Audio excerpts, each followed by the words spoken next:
Yesterday evening, around about 5:30. Yesterday evening, via qualifying 1, and to the front of row 4, we find Alvaro Carpe. Fourth in the World Championship. He's talking live to Jeff. Yeah, he is indeed. Keeping the helmet and the gloves on, Alvaro, as he manages to maintain the focus. This is going to be a step into the unknown for everybody. What kind of a race do you think you'll see? What kind of tactics have you got? Very interesting thing, for sure. That's for sure, because we have many things we don't know, like the drop of the tire at the end of the race. It's many laps here.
try for that right-hander through turn 4. If you run MotoGP caught out there on Friday on wet patches. Pironi to the lead then, and Almanza also a big mover. He's already up into 8th place on this first lap, so he's climbed 6 spots. Poor Beritamotogp's been beaten up there going into 5 and 6. He got picked up by Maret.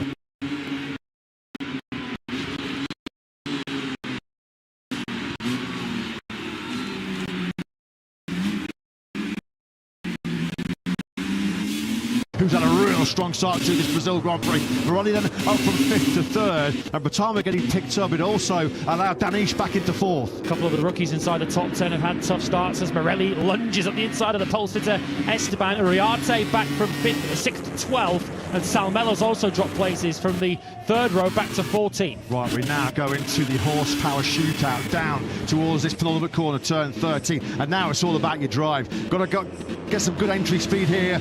Make sure you keep that, or prevent getting too much wheel spin on the side of the tyre with lead angle. And now power down this 994 metre start-finish rate. Slipstream is going to be so key in this Grand Prix.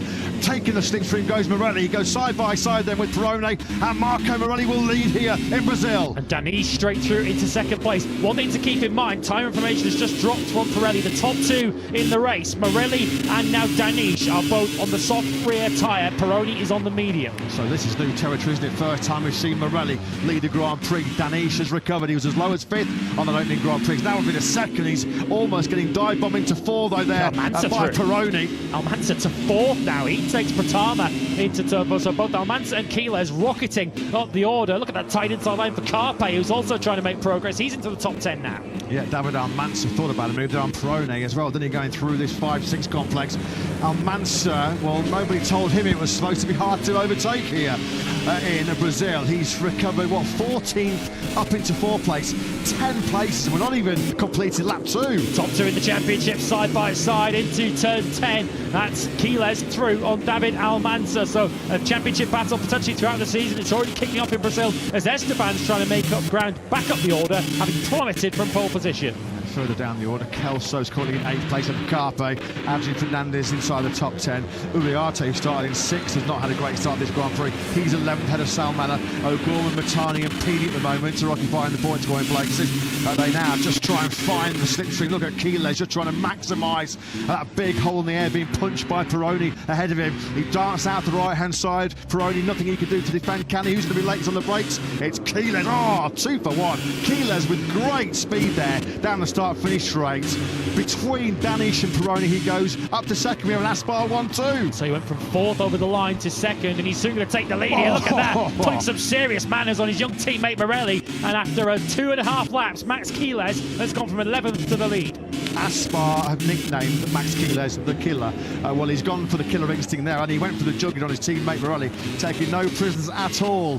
Friendly fire inside the Aspar garage. Pironi then immediately got himself back up into 2nd place. Danish still looking very strong there. Quiles has gone for the car play. You've got to be careful. So dirty and dusty offline here. Quiles is able to just roll off the throttle, not lose too much momentum, but it's a gift. Pironi now leads. He knows all about that turn 6 as Almanza's now making a move on Maret. It looked like Esteban was trying to pass Danish to there for 5th place. So at the moment it's chopping and changing, toing and throwing. No one really making a break in this lead. Of course, the long straight here to the final couple of corners and the kilometre straight to turn 1 makes it so difficult to break the group. Uriarte starting to work his way back forward. He's just climbed up into the top 10. He's 9th now, ahead of Adrian Fernandez. Yellow flags are out in the 3rd sector as the top group power out of turn 14. Quiles, we saw last time around, got great slipstream to blast past both Pironi and Danish. It's Leo Ramersdorfer that has gone down for 6:58 squadron course on, and just like on the last lap, Quiles with the slipstream finds himself back in the lead. So that was either during or just after he served his long lap penalty. Look over to the left-hand side from Almanza. Where are you two going, he says. I'll quite happily take the lead. Well, that's twice now Quiles has had the lead and thrown it straight back about 4 or 5 seconds later. It's now Almanza. The top 2 have come from 14th Almanza, 14th on the grid to lead. Quiles came from 11th on the grid. There is Ramersdorfer walking away from his crash. A little wave for the crowd. Looks like he's okay. This is coming through the right-hander of 12. That's the crash that Cruzes had in qualifying yesterday. Monster high side. You get offline, as Matt mentioned, so easy to have that kind of accident. And Ramersdorfer out of his career best qualifying. It's a bone cruncher there.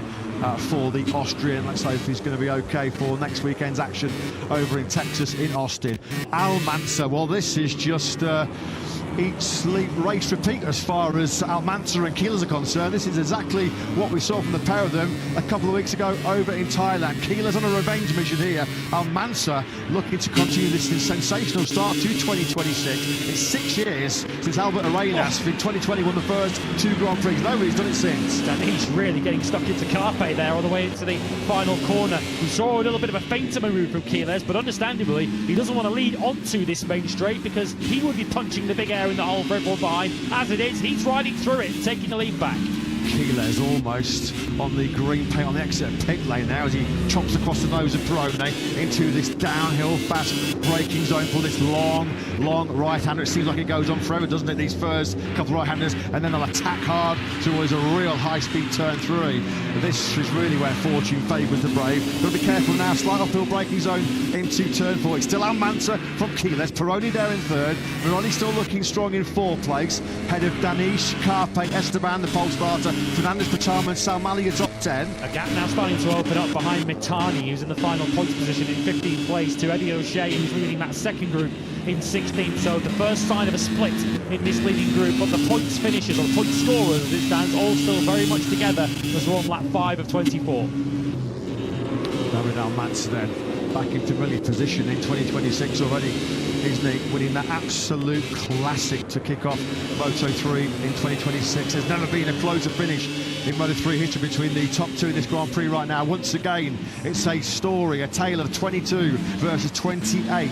Almanza and Keyless, maybe a slightly tougher task with a few more riders in contention behind. I mean, those two were miles clear. Perone in 3rd place over in Thailand.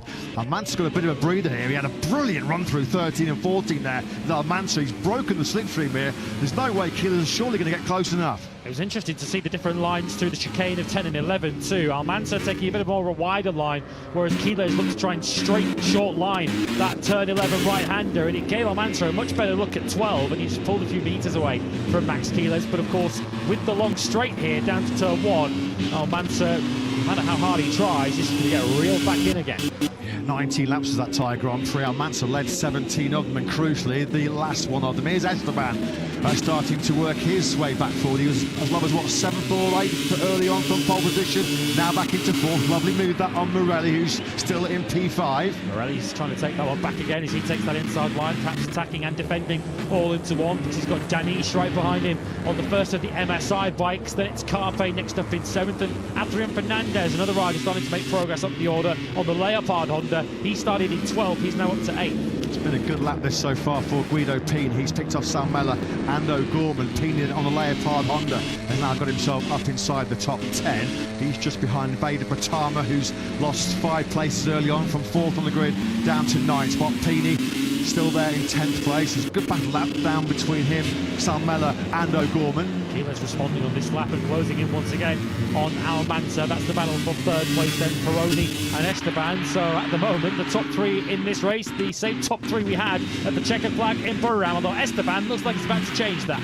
Yeah, only 2 riders in the 26s on that last lap, one of them being Keyless. Almanza just about fends off Keyless, coming from a long way back there is Esteban with the slipstream, just nicks that inside line on Perone. So Esteban up into 3rd place, Keyless and Esteban in 4th. The only 2 in the field on that last lap, still able to keep themselves in the 26s. Esteban never stood on a Grand Prix podium. He's had a best of 4, 3 separate occasions, and he's high-sided spectacularly out of that 3rd place. Mid-corner, going through turn 4. I think he saw a gap there. Looked like Keyless might have been a little bit offline, and just on the power, Esteban launches himself to the moon and back. That was a huge crash for the pole starter. Just as we were starting to think maybe he was going to be a big contender for the podium, he has the mother of all high sides. That was a big one for Joel Esteban. Really cost Perone that as well, didn't he? Because I think Perone almost had to sort of headbutt the crash bike. That really did cost Perone some crucial time. He's punched a massive hole in this leading group, which now Marco Morelli is filling as he moves into 3rd place. Here's another look then as he's having a think about trying to pass Keyless. He's on that tighter inside line. Just as he's trying to open the gas, it spits him into the air. Yeah, too tight, too much lean angle for that amount of throttle. We're looking back from David Almanza. Yeah, Keyless was wide. And you could sense that Esteban was thinking, okay, well, this is now an opportunity to make that move, and just that wheel spin, and it just fired him a proper violent high side, that one. Good to see Esteban walking away, because that was a big get-off. Almanza then back in the 26s. Personal best lap of the Grand Prix for the World Championship leader, a 126.847. Morelli now up into that third place. He's just done his best lap of the Grand Prix, but a 127.2. So his best lap still 4/10 slower than Almanza. Now then, has this given the opportunity for Almanza and Quiles to have yet another personal duel at the front? Because the Esteban drama has seen the field split now by a second back to Morelli. Yeah, and they've lost that crucial slipstream that would have towed them along that main straight. Peroni then trying to get himself back through, having passed Danish, and Danish really getting beaten up on this lap. Fernandez thrown in two, so Danish has lost a couple of places on this lap, so the onus really is on Morelli and the second of the Aspar bikes in third place to try and tow that group back up to the leaders. Yeah, Patama's just finding his rhythm, although he's being attacked here by Adrian Fernandez further back on the 31 bike. Patama's last lap was a 127.168. That's his best lap of the Grand Prix so far. That's Pini passing Patama. He's the second of the Leopard Hondas in this group. Fernandez just up the road in fifth place. Pini's had two crashes of his own this weekend, so here's what was going on further back. This was Fernandez on Danish, and at the same time Carpe was getting involved with Patama, and that opened the door for Salmela to get involved. Well, there's been a few traffic jams to get into this Goiânia circuit. That was a traffic jam, wasn't it, here in this Moto3 battle? At the front, once again, history is repeating itself from Buriram here in Brazil. It's Almanza versus Quiles. Can Almanza win his second successive Grand Prix? Quiles out for revenge big time here, isn't he?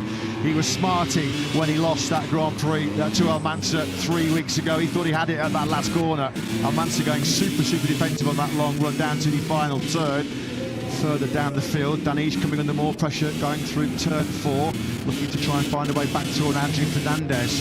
Fernandez is starting to get a little bit busy as well in this front group, isn't he? Up now into P5. No real signs at the moment of Morelli closing that gap. As long as the top two go back on each other and perhaps save it for later on, they're going to pull clear of that group. That was Salmela versus Danish, the battle of the rookies for 6th place, and it looks like Danish has taken that one back again from the 5th. Yeah, this big sort of mid-pack Mali, or this Mali at the back end of the top 10, is playing in the hands of the likes of Morelli and Perone. Guido Pini's starting to get his elbows out, isn't he, on the 94 Leopard Honda. Pini's now got himself up into 8th place. Nice move that he just made on Carpe. So Pini's come from 16th on the grid up into now P8. It's going to get better and better for the Italian, surely. He was as fast as the leaders on the last lap on a 27.0 as we now complete lap 9 of 24. 22 leads 28. Almanza from Quiles, both in the 26s. 26.9 personal best for Quiles. They're the only two riders in the 26s. Another 4/10 pulled out over Morelli. Looks like we already have a bit of a theme emerging in this year's Moto3 World Championship, already stepping up and showing that they are going to be potentially the two top dogs in this year's Lightweight World Championship. Almanza and Quiles demolished the field over in Buriram 3 weeks ago. At the moment, they're threatening a big repeat here. Quiles then, just as he did for so much of that Thai Grand Prix, sitting behind Almanza, working out the strengths and weaknesses of the fellow Spaniard ahead of him. He's not going to want to lose out though on another head-to-head against Almanza here, is he? Later on, we have still got 15 laps to go. Long old race here in Brazil, 24 laps. Just going to bide his time, going to be patient here, Quiles. Yeah, is Quiles just going to be content sitting there to let Almanza do the heavy lifting, potentially try and keep something in reserve, particularly in terms of the tyres for the latter stage of the Grand Prix. Nothing different in terms of tyre strategy between these two. Both are on the medium front, medium rear combination, Almanza and Quiles.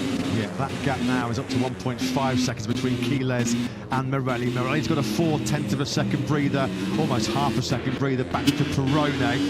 So gapping out a little bit in the chasing pack. 3/10 then back to Adrian Fernandez in 5th place. Hakim Danish from the front row, still keeping himself firmly inside that top 6. Over the line we go then. Almanza and Quiles, 0.03 of a second between them on that last lap. 0.03 of a second between them at the end of 19 laps in Buriram a couple of weeks ago. Nothing to split them once again here today. Almanza favouring the middle of the racetrack on the way down to turn 1, whether that's just the preferred line or whether he's thinking slightly defensively. He's almost closed the door right in front of Quiles, who think he's more than happy at the moment just to let Almanza do the work at the front of the field while they continue to gap the group behind. Carpe did a 27.0 on the last lap. He was as fast as he is, but he's really boxed up in 8th place. Yeah, Morelli's got a lot of trouble brewing behind him at the moment because Perrone and Fernandez have jumped all over his rear tyre, as you can see, and those two are dragging the likes of Danish, Salmela, Carpe along for the ride as well. Further down the order, Beritamotogp starting from 4th. He's got the 10 of Ariarte, Kelso, O'Gorman, Crusez and Ogden are in your point scoring places. Back at the front though, the gap now is over 2 seconds. It's crystal clear, isn't it? Once again, it's going to be just a simple showdown. One of two for the win here, surely they're now in Brazil already. We're not even at the halfway point between Almanza and Quiles. 2 seconds clear now of Morelli. And there are nearly a dozen riders in a battle for the final podium spot. From Morelli in 3rd, that group extends all the way back to Brian Ariarte in 13th place. So Marco Morelli's got a major queue up behind him now, all looking to try and relegate him down the top 10. Fascinating psychological battle this as well, isn't it, between Almanza and Quiles. Almanza will know, well, I got the measure of you last time when we went all the way down to the checker flag. Quiles will be thinking, well, I've spent so much time behind Almanza, I know exactly where he's strong. This has been coming as Morelli then finally surrenders his place on the podium for now. He has been dropping back into the clutches of this big group hunting him down, and Perrone on the 73 bike goes through. So at the moment we've got our Buriram podium repeat here. We've got Almanza, Quiles and Perrone, your top 3. Battle of the Argentines for that final podium position. It's swung now in the favour of the 73 and Perrone. Look at Salmela trying to get involved there with Carpe and Fernandez up ahead, and Carpe has taken that one on the 83 and straight at the inside then of Adrian Fernandez. Carpe looks like he's the rider with the pace in this chase group.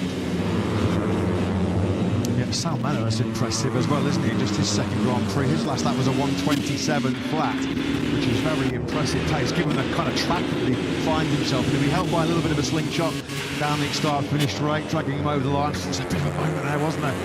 Up on the inside curve there, everybody seems to be out of shape already. We do know that even on these sort of, 60 horsepower Moto3 bikes, there's going to be tyre wear. It's going to be a big factor as Adrian Fernandez tries to get on the inside of Carpe. He's got the inside line. It was aggressive, it was clean. Lovely that by Fernandez. That's how you make a pass through 13 and 14. Fernandez then finds himself up in the 5th. Yeah, Carpe had 2 moments in 2 corners in the middle of that 10, 11, 12 complex, and he gave Fernandez the run at him through 12 and into 13, the final real heavy braking zone on this circuit. Carpe trying to take that back again. Morelli loses another one. I think this might be setting the tone for the second half of Marco Morelli's Grand Prix as Adrian Fernandez takes 4th. Head and shoulders above everybody else right now are Almanza and Quiles. The pair of them back in the 26s. Quiles has just been pushed to his best lap of this Grand Prix so far as Carpe goes through on Morelli. Morelli's going the wrong way here, isn't he? He was, 4, 5, 6... Almanza! David Almanza has fluffed his lines. He can't believe it. He lies motionless in the gravel trap. I think that's just more the pain of disappointment rather than injury. It's a gift. It is a massive, massive present here in Brazil for Max Quiles. Quiles had just set his personal best lap of the Grand Prix, and now with Almanza's big mistake while leading, well, it leaves Quiles 3 seconds clear of the field. I think it's turn 4 that Almanza has crashed. Many have gone down there through the weekend. This is low. It's a long turn 4. He's practically on the exit of it, and it's the rear that comes round on Almanza. It wasn't a front end, there was a high side for Almanza, and the pressure tells, and Quiles takes over the lead. Nothing he could do once that Pirelli rear tyre started spinning up underneath him. He was just along for the ride. Ejector seat pressed, unfortunately, for Almanza. We lost the pole sitter Esteban through 4 when he was in 3rd place earlier on, so there's been some big casualties through that turn 4.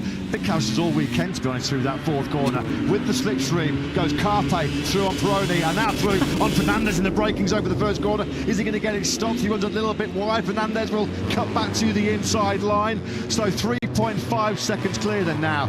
Is Quiles at the front. Just now a test of his focus and concentration as he will now cruise surely to the victory and the World Championship lead. Moment on the curb there for Danish. He's running in 8th place. It's Leopard versus Red Bull KTM, and Red Bull KTM Tech 3 in the front of this chase group. We've got Fernandez for Leopard, then we've got Perrone for Tech 3. The 2 Tech 3 bikes both in there with Salmela behind Carpe's IO machine, and then we've got Pini, although he's just lost place to Morelli on the 2nd of the asphalt bikes. Morelli not giving this one up without an almighty fight.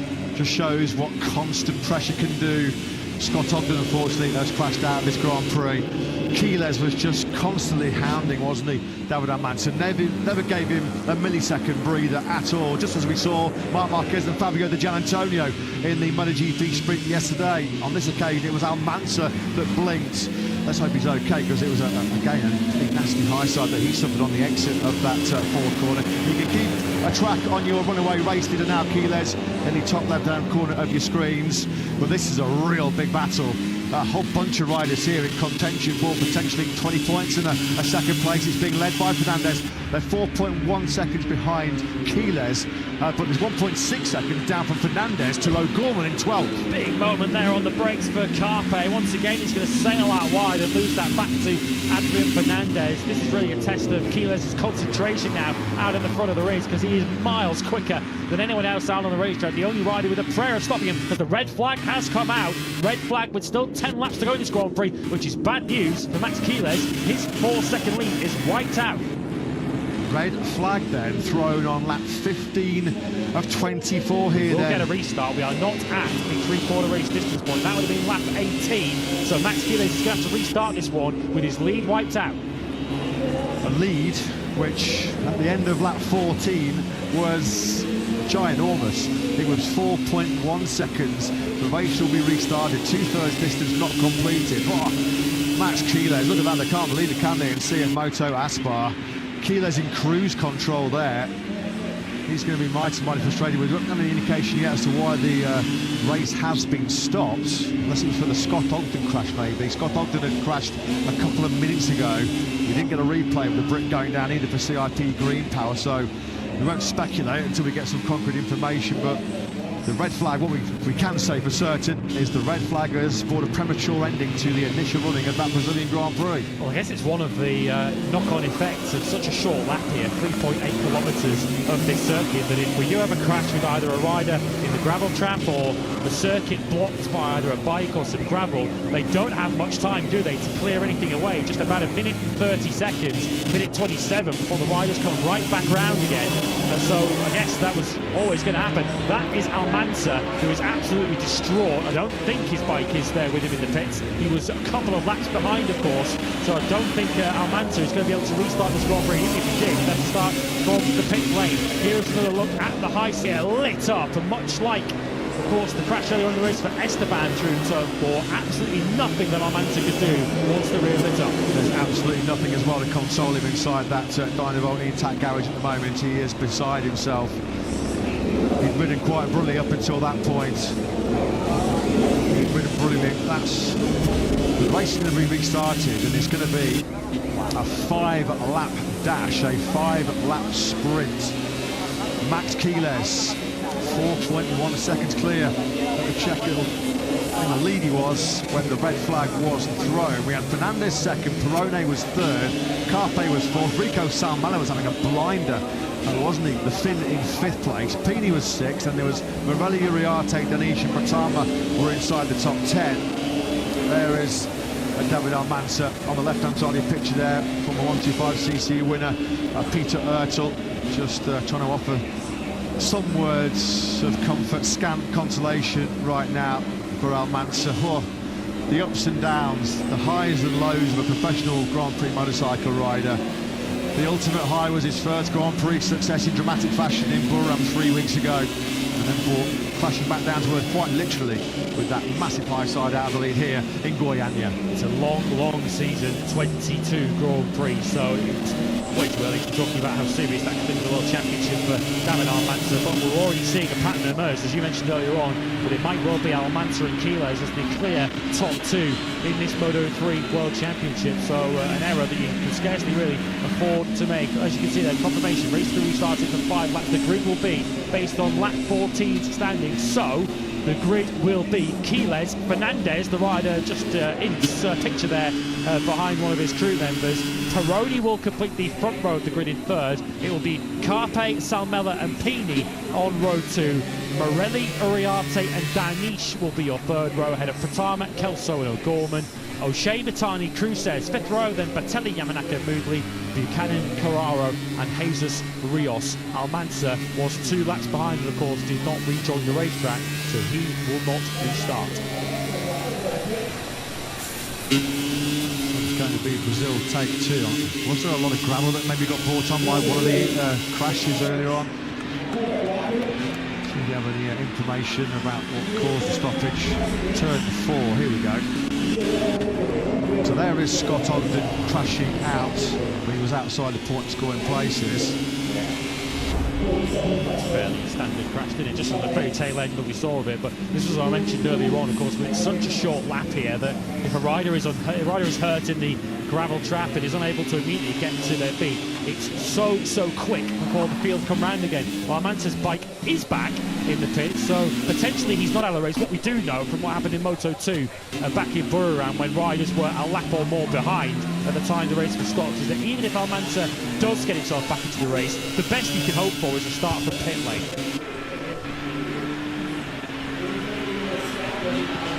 There is Valentin Perrone then, gets to go again in his fight for back-to-back podium to kick off 2026.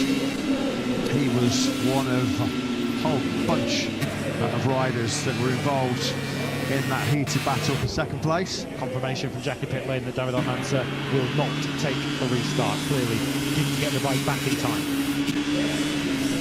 Adrian Fernandez, when the red flag came out on the 31 Leopard Honda, he was running in second place. Both Leopard Hondas were inside the top 6. And they both had to work very hard for it. Fernandez had started 12th, and Guido Pini had recovered 10 places after his 16th place on the grid in Q2. So we're not quite sure, we have not any confirmation when the pit lane will be reopened for the quick restart procedure, which means pit lane will be reopened for 60 seconds, and the riders... Confirmation from within the race direction process that Scott Ogden's bike was still being recovered at the side of the racetrack when the field came back round again. Of course, Ogden was towards the back of the field, but probably around about 15 seconds or so behind the leader, so they would have had around 60 seconds to clear that bike before the race leader, Max Kilos, came back around. Clearly that was not enough time. Pit lane then is going to open at 12:35. As we said, for 60 seconds, the quick start procedure protocol will be enforced. It is just coming up to 12:30 local time here in Goiânia. So we're going to be back underway for the pit lane opening at 12:35. Race distance of 5 laps. That's going to fly by, isn't it? Around what is already a short 3.835 kilometre Autódromo Internacional Ayrton Senna. Grid positions as of standings on lap 14. So Max Kilos is going to have to do all the hard work once again. He'll be on pole position. But what was a commanding 4.133 second lead when the red flag came out has completely evaporated. We're getting some banzais in this one when we get back underway in about 5 minutes' time. So much opportunity, and of course, a mistake in 5 laps of a Grand Prix is going to have such a huge consequence. There's not going to be the kind of time you'd normally get in a Grand Prix to make the time back up again. So Quiles, having rocketed up the order from 11th up to the very front in next to no time at all, now will go from the very front. Scott Ogden, that's the bike that is remaining. Unfortunately, Scott Ogden is heading to the medical centre for a check-up. We can see that he was moving after that crash, but clearly in a little bit of pain. Yeah, the race interrupted just to ensure that Scott Ogden's crashed KTM could be recovered safely by the trackside marshals. Yeah, he's gone just to the medical centre for a precautionary check-up. We are being told that Scott is perfectly okay. Just probably a little bit rattled, a little bit beaten up. It's going to be a fairly painful flight over to North America for a couple of our Moto3 riders. So there you can see 3.5 minutes away from the pit lane opening. Pit lane restart, and the quick restart procedure will be in effect. Well, David Almanza was dreaming of back-to-back victories to kick off 2026, wasn't he, when he fell heavily at turn 4 out of the lead. Let's hope he's okay. Let's get some thoughts from Liquid Moly Intact boss Jürgen Lingerjan. Yeah, obvious frustration down here in the Liquid Moly Intact GP box. Heartbreak for David. Jürgen, did he explain what happened exactly? No, I didn't talk to him yet. He just high-side. Of course, he was pushing to the limit because Maximo, he knows he's behind him, and he felt very good. So he was pushing, and finally this can happen. And I think also it's also a consequence of not enough track experience. It's quite difficult for everyone, but he did so far very well and he felt good, but these things can happen. He was on the limit. We could see his emotion afterwards. How important is your job now to tell him he was there once again, both Max and him, and managed to break away, and the season is still very long? Of course, I think he will understand after a few hours. I think we can talk to him and he will understand, and fortunately next week we continue and this will help also. So it's better to continue immediately as have a big break after, but I think he will be okay next week. Thanks, Jürgen, appreciate it. And just whilst I've got you as well, guys, had a quick word with some of the Pirelli technicians. Similar situation to what we had after the Moto2 red flag back in Thailand. The vast majority of the grid, given that it's a 5-lap dash, are, if they have one in their allocation, swapping to the soft rear tyre, a brand new soft rear tyre. Max Quiles in particular, 100%, he will have a brand new soft into his machine. I'll try and keep an eye to check of the main contenders who else has got a brand new soft, but it seems as though the vast majority of the grid will do that. Yeah, thanks very much, Jack. The Moto3 team has probably been helped a little bit by the inclement weather here on Friday, where there was not a lot of slick tyre running. Didn't get through much of their allocation, so Max Quiles gets to do all the hard work over again, 80 seconds away from the pit lane opening. Good to hear from Jürgen Lin, good to hear him come and talk to Jack there, just to offer his thoughts on David Man's crash. And he's bang on the money when you are pushing on the absolute limit, when you're on the ragged edge at this level of World Championship motorcycle racing. Mistakes can happen, you can get caught out. It has happened to the very best. It'll happen to David Almanza again. But as Jürgen Lin said, he doesn't have to doesn't have too long to stew on it, doesn't have too long to dwell on it. He'll be back in action, of course, in just 5 days' time at the Circuit of Americas, not in Texas, where he can right the wrongs of today. Max Quiles trying to keep cool in the bar box. He's got 40 seconds before he needs to jump on that bike and get back out again. This is the Leopard Honda, and we've got a brand new rear tyre on. Fernandez's Honda, we just saw it disappear out of shot. He and Alvaro Carpe, who starts second and fourth, of course, were in qualifying 1 yesterday evening. So if anyone doesn't have a new tyre, they're perhaps the likeliest candidates for that. But of course, as Matt rightly mentioned, we were short on dry running on Friday morning. They did the entire first session of the weekend on wet tyres. So I would imagine the vast majority, if not all the field, will have new rubber available to them, and it will be, as Jack rightly says, soft rubber for just a 5-lap restart. Very good use of experience there for Jorge Martinez Aspar, just taking that moment on the open just to calm Max Quiles down and remind him of his responsibilities and remind him what's ahead of him. In fact, Jorge Martinez Aspar is now in pit lane, Jack. Yes, he is indeed. Jorge, you just had the chance to speak with Max just before he went out. Well, what did you say to him? The problem is before was more than 4 seconds distance, but now it's only 5 laps. Soft tire is. I think it's very complicated now, but anyway, it's a very good race for sure. When he left then, did you tell him be calm in the 5 laps? Yeah, with the problem this track is very particular. It's more hard braking, it's more slow. It's made necessary very smooth for the many continued corners, no? I speak, please, calma. Thank you, good luck. Thank you. Thanks, Jack. Thanks to Jorge Martinez Aspar. I tell you what, good luck, Jorge, trying to tell a Moto3 rider to approach any Grand Prix calm, let alone what is now a 5-lap dash. This is going to be one of the shortest Moto3 Grand Prix, one of the shortest Grand Prix we've ever had in history. Here's your grid then. Quiles, Fernandez, Bronek is your front row. The standings as it was at the end of lap 14. Carpe, Salmela and Pini on the second row of the grid. Morelli, Uriarte, Danish on row 3. Of course, Hacking did initially start the Grand Prix on the front row. Butama, Kelso and O'Gorman are your 4th row. Further down, we've got Eddie O'Shea leading row 5, Edit Matani, Cruzes. Vitaly Yamanaka-Mooney will go from row 6. Buchanan, Carrara and Rios rather from the 7th row. We are, of course, missing the pole starter from the initial start, Joe Esteban, after he crashed out of 3rd place at turn 4. No, David Almanza, who'd done so brilliantly to work his way through from 14th on the grid to lead ahead of Max Quiles. We deny what looked like being another epic showdown between those two after Almanza crashed out of the lead at turn 4, and then Scott Ogden also not restarting after he fell out of contention And of course, while marshals were given time to safely recover his bike, that was the reason why we have the red flags, and that's the reason why now what was scheduled to be a 24-lap Grand Prix of Brazil, well, in every essence of the word, it's a sprint. Yeah, we're with you, Jorge. Jorge Martinez Aspar, very nervous. Nico Goyon from Tech 3. Leopard look on. They've each got a rider represented on the front row of the grid. Quiles, Fernandez and Perrone. There is some enormous incentive on what is a very short race. And who's going to perhaps carry the ambition and who is going to keep their heads in the 5-lap race, which is now about to get underway. Warm-up lap now underway. I mean, this is basically Q2 meets the Grand Prix, isn't it, really? It's just like, I mean, Joel Esteban in qualifying 2 yesterday, he did 10 laps, he did twice the distance to get pole position yesterday than what these riders are going to have to face here for World Championship points. So, for the second time of asking, they're on the warm-up lap. We have now 21 riders lining up for this restart. Quiles will be on pole position.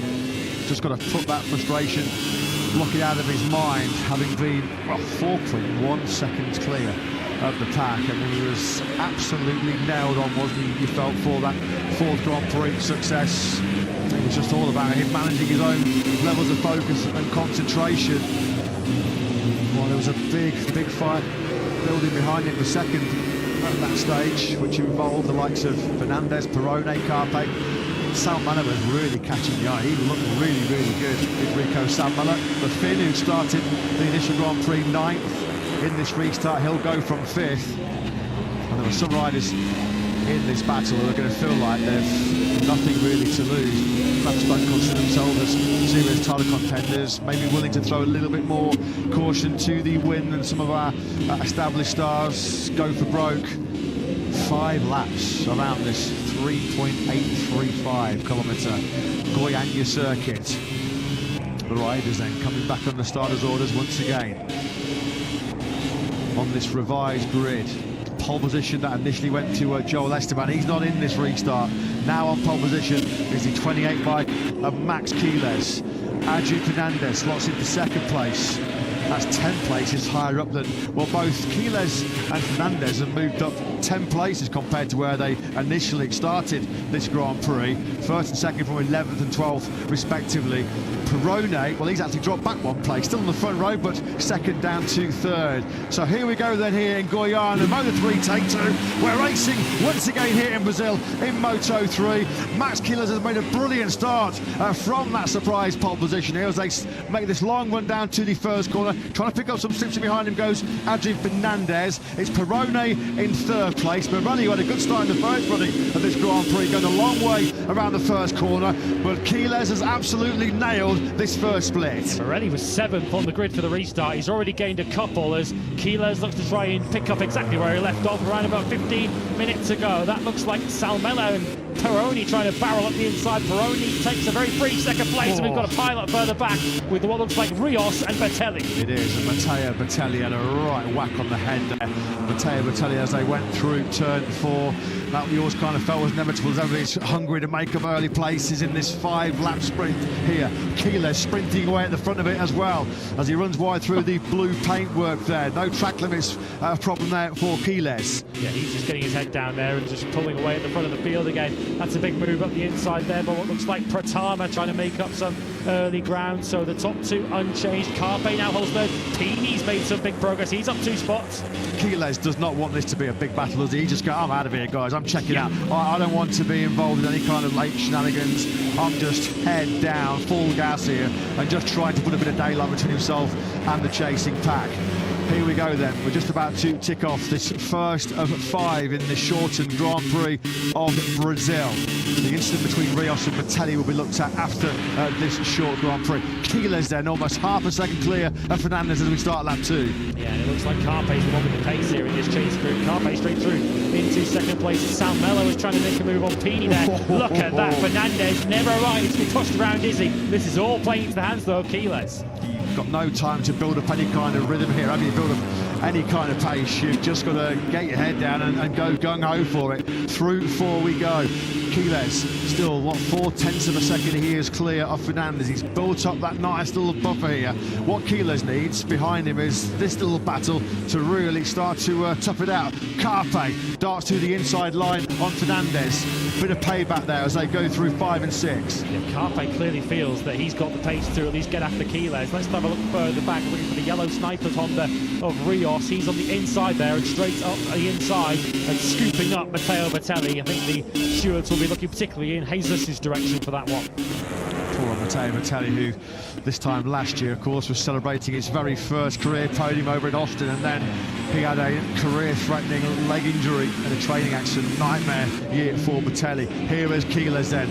There's now huge daylight between himself and the chasing pack. He's not going to let this victory slip away this time around, is he, Mats Quiles?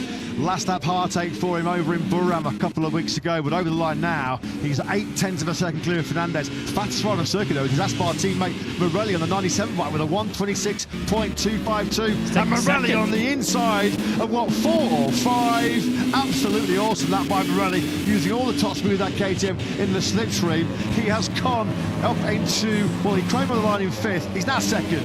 Fernandez gobbled up. He dropped back to 5th. As a result of that, it's the layup under Pini, who's next along as Carpe back up the inside. Salmela also handing out further punishment to Adrian Fernandez, who's now 6th. This has been class, this by Quiles. Just made sure from pole position he nailed the start. It was a perfect launch away by Quiles. And now he can just run his pace, run his braking markers, run his own lines. Hasn't got to worry about anybody dive bombing on the inside. There's no threat of a slipstream behind him down the long start finish straight. At the moment, tactically, this has been a masterclass by Quiles. We saw before the start got underway, Jorge Martinez Aspar looking to a higher power for some support. He's getting it at the moment with a 1 and 2, and Morelli is charging off after his teammate here with, well, essentially we're at half distance. He's come down by 1/10.5 on this lap. It's now 6/10 between the Aspar team, which you can see visibly Morelli's bolted away from this chase group and off towards his teammate. We said pre-race that this was a window opportunity, a big opportunity for some rider to create some big headlines for themselves in this round 2 in Brazil. Over at the line we go. 26.3 from Morelli in 2nd place, was 4/10 faster than Quiles ahead of him. He couldn't, could he? Sure he couldn't, he can. This is not over at the moment, far from it, as Pratama now getting involved. That's the battle of the rookies for 5th. He's through on Rico Salmela, just up ahead of them are Pini and Carpe, they're 4th and 3rd. What can Marco Morelli do? Of course, not a lot of time to try and close that down. We've got a lap and 3/4 remaining. The advantage is half a second. Oh, Pratama aggressive on the inside of Pini. That was real hard. He just lifted up Pini as they went through turn 4, and Pini dropped behind Carpe as well there. So Pratama back up into P4. This is where he started the Grand Prix, what feels like an awful long time ago now, but he really did pick up Pini there. Real opportunity for a podium here if he can get on terms with Carpe just up ahead of him. Fernandez back in 8th place now, and Peroni's also not got the best of this shorter restart. Peroni's back in 7th.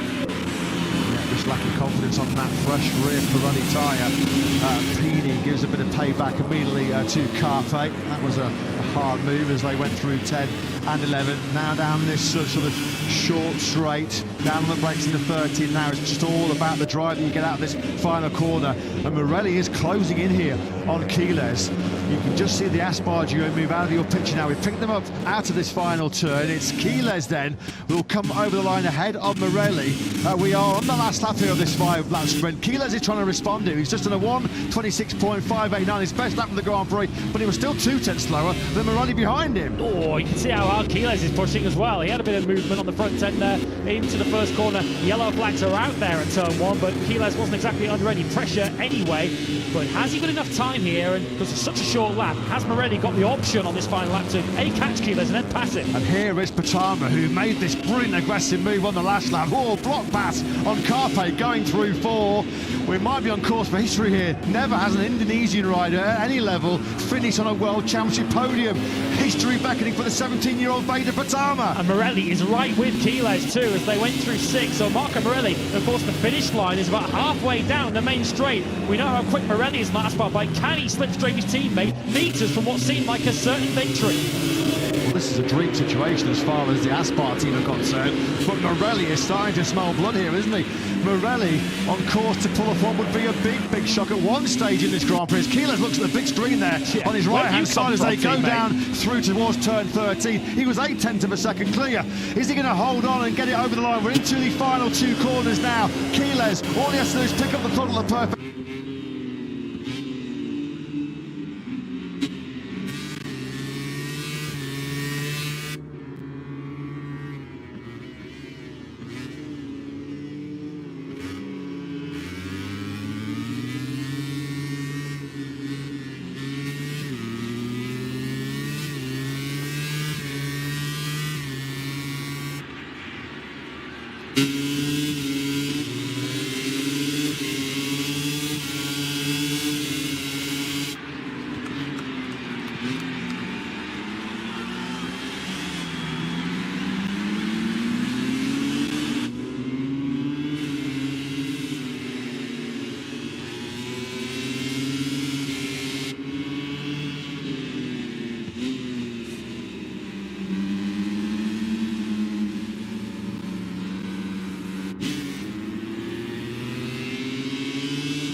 지점 차고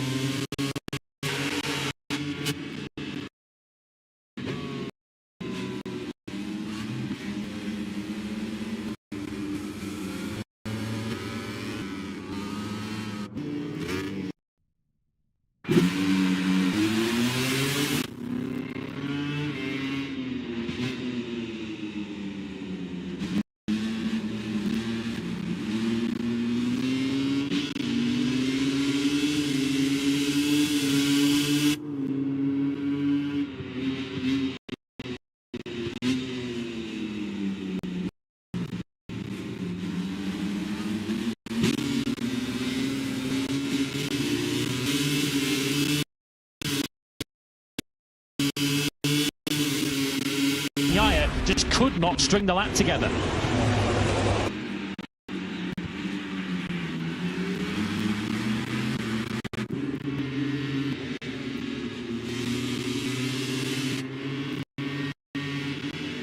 Race-winning talent in the Red Bull MotoGP Rookies Cup, Asia Talent Cup champion in 2023.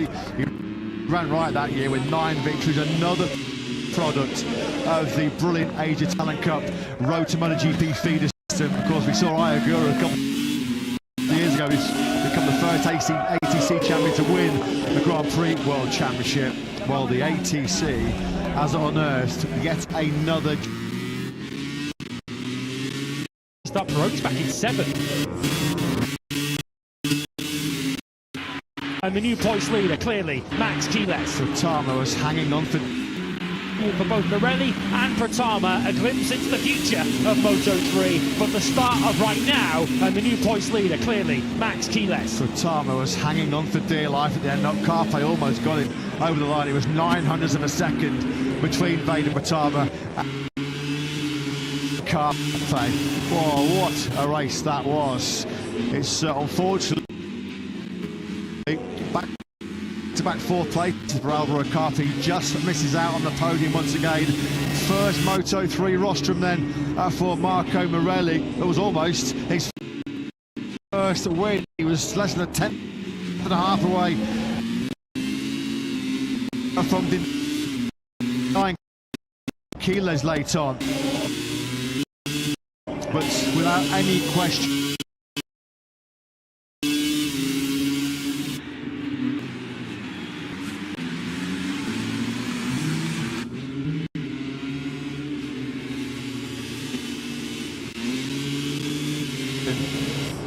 make no mistake, this is why Honda Team Asia was so keen to offer a World Championship break to the emerging talent of Beritamotogp, and that's how you celebrate your first ever Grand Prix podium.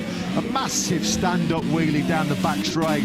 He is going to be absolutely buzzing. He spoke to Jack Denny before the start of the initial running of the Grand Prix, and have to say, he did sound very confident in his prospects in that Grand Prix. There's nothing quite like the feeling of scoring your first ever podium, but there's nothing quite like the feeling.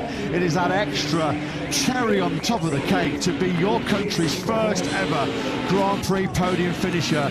I'm sure right now, throughout the whole of Indonesia, they're going completely crazy as Beritamotogp is the first Indonesian to win or to score a World Championship podium. The first of many, I'm sure. Let's go and get the thoughts of Honda Team Asia boss, Hiroshi Ayama.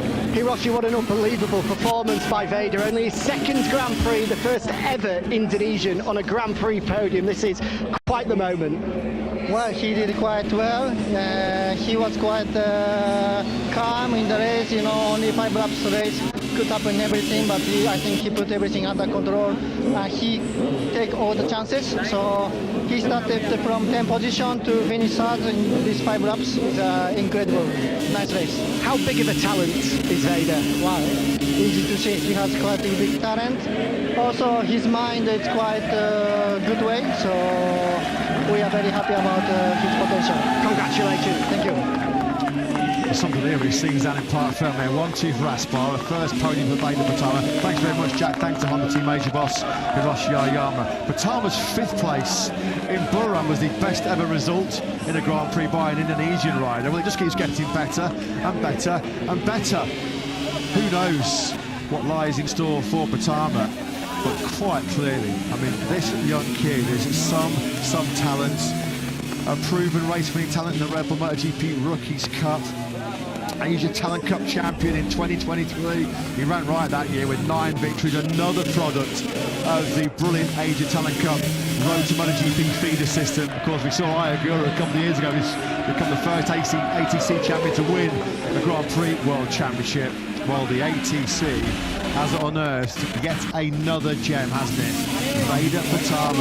What a day for Southeast Asian talent. What a weekend. Hakim Danish, of course, the Malaysian, starting initially on the front row of the grid. And now Beritamotogp, the Indonesian.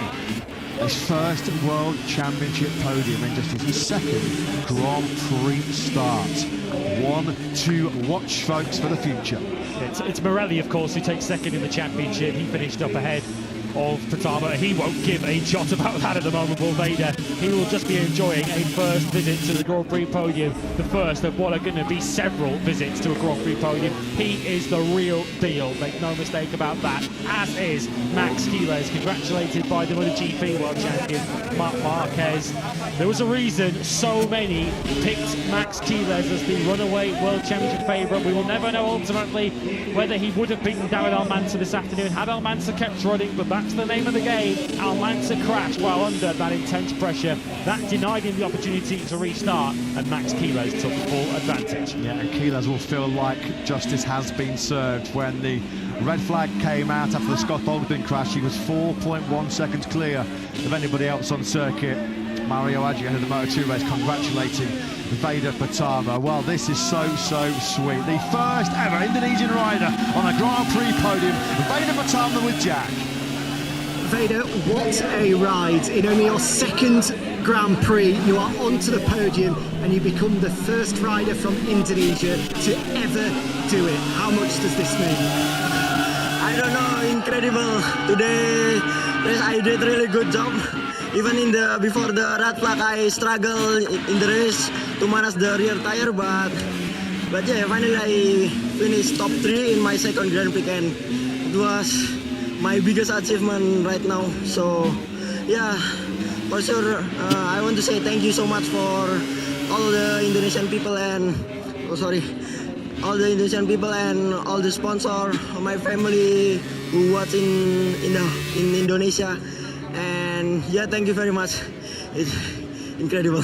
Huge congratulations. Thank you.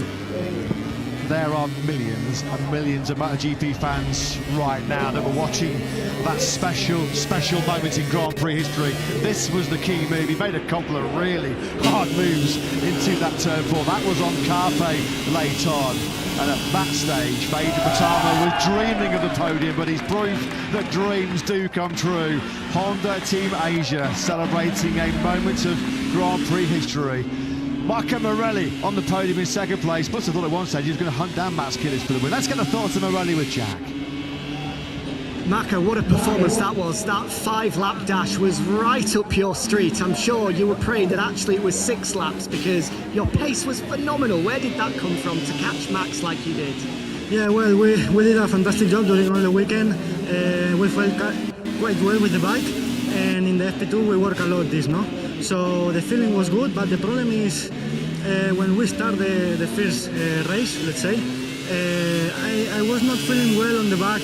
I lose the grip in the second lap already, and was super difficult to manage, no? But to be honest, was a bit of luck. Had the red flag for me, and we put the new tire on the back, and was completely different. And this was the pace I had during all the weekend, no? Obviously, I pushed not 100%, maybe 200%, because have a maximum in front was super difficult to catch. I did it, but it's not only catch, it's also pass. And to be honest, he's a fantastic rider, so he put the race so difficult. But first podium, I'm super happy also for the Argentinian flag. Here close to the country, and yeah, I'm super happy, and thank you for all the team. Brilliant ride. Congratulations. Thank you. Indonesian fans are thrilled with Beritamotogp. Argentina fans here in South America are going to be delighted with Marco Morelli's performance. He was not even a 10.5 away from being the first Argentinian in history ever to win a lightweight world championship race. You feel, based on that performance, his time will certainly come. But Marc Marquez knows just how good that performance was by Mats Killers to keep his cool, keep his composure in that 5-lap sprint from pole position, putting behind the disappointment of the red flag, which cost him a 4.1 second lead. He's back on the top step of the podium once again, his first win of 2026. Mats Killers, your winner with Jack. Max, huge congratulations, the first win of 2026, bouncing back from Thailand. I'm sure you were bitterly frustrated to see the red flag, so how did you regain your concentration and how did you hold off your teammate who was charging up towards you in those final laps? Yeah, I was a bit disappointed because of the red flag, but hopefully everybody was okay. So yeah, I say I'm going to try to push that. I felt really good behind Almanza. And yeah, that's what I did from the beginning. I pushed as hard as I can. I did some greens to gain some speed, you know, and it was great, you know. I'm really happy for Marco that it's his first podium, as well for Veda, a really good friend of me, for the first podium. I'm so happy. Yeah. Samba do Brasil. Congratulations. Thank you. Some samba celebrations, I'm sure, coming from our race winner, Mats Killers. And like he said there, he's such a gent, isn't he? Such a sportsman, offering his congratulations to debut podium finishers for Morelli and Beritamotogp. He knows the emotions that those two are going through right now, having secured his first podium in the World Championship last year. He was riding brilliantly, as he said. He felt comfortable, he felt okay, felt good in the groove in that initial run behind Almanza. Whatever Jorge Martinez Aspar's instructions were to both Quiles and Morelli before that 5-lap dash, well, there were some words of wisdom, weren't they, from the boss, as they celebrate a 1-2 for CF Moto Gaviota Aspar. Good day for his squad so far, hasn't it? They are 1 and 2 on the grid for the upcoming Moto2 battle too, and 1-2 on Moto3. Last me ha marcado 26. 3-2 ha hecho. 26-1. ¿Yo cuánto? 3-2. Yo 26.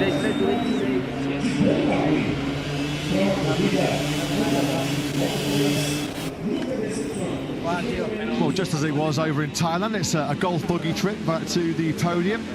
Guido Pini. He's had a very productive Sunday, a very productive day on the Leopard Honda after yesterday's 16th place on the grid in qualifying. A couple of big old crashes as well this weekend for Pini. He comes out of it with a 5th place. He was only just over a tenth of a second actually behind Beritamotogp. Beritamotogp, as mentioned, he was really hanging on at the end for that podium. There was Carpe, there was Pini, there was Salmela, who were right in the hunt behind him. Good rides in that top 6. Pini 5th, Salmela's 1st, top 6. Good weekend, a very solid weekend for the Finnish rider. But Max Quiles is part of the Alex Marquez stable, which tells you everything you need to know about the talents of that young man. 18 years of age, a crash at turn 6 in Q2, a red flag when he was 4.1 seconds clear of the field. Nothing though seems to knock Quiles out of his stride, out of his focus, as he takes victory, our first Grand Prix winner in Brazil in 22 years. Special emotions are all coming up on the team Asia, and a very special podium indeed, given the historic significance of it. Jorge Martinez Aspar wants to take in every moment of this with both of his young talents alongside him on the podium. 3rd place. Get used to this feeling, Vader. You're going to be doing this a lot in your Grand Prix career. A 1st podium for Indonesia in Grand Prix racing and in Moto3 for Vader Beritamotogp. 2nd for Argentina and Aspar is Marco Morelli. So close again, wasn't he? To mugging his teammate on the line, but nothing was going to deny Max Quiles today. All sorts thrown at him. The hot early pace of David Almanza, the red flag which brought his 4-second runaway lead to a screeching halt. But despite all of that, he stood to Beritamotogp on the podium behind an Aspar 1-2, Quiles from Morelli, Beritamotogp a historic 1st podium in 3rd ahead of Alvaro Carpe, who was denied on the final lap. Pini 5th ahead of Rico Salmela. Shout out for him in just his 2nd Grand Prix, taking 6th ahead of his teammate Valentin Peroni, who went back to 7th front row. Fernandez 8th from O'Gorman and Danish. Uriarte 11th ahead of Kelso Cruces, Yamanaka, and another World Championship point. And 2nd Grand Prix is now for Eddie O'Shea. 18 finishers. Of course, 4 of those did not restart. Esteban, and of course, notably Almanza, crashed before the restart. Almanza, of course, was leading. Max Quiles, though, now leading the World Championship as a result of that. 45 points from a possible 50, and already 17 clear of his teammate Marco Morelli. Beritamotogp up to 3rd. Carpe stays 4th. And of course, Greenbox Almanza, who drops 4 places today, having crashed from the lead. Peroni also dropped out the order. He's now 6th.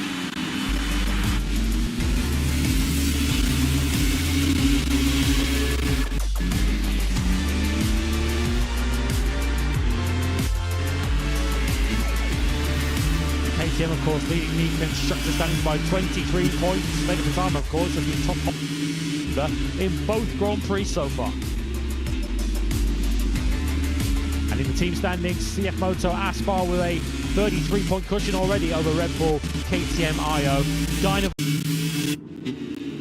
dropped 3 places today, having not scored with their one rider who travelled here to Brazil.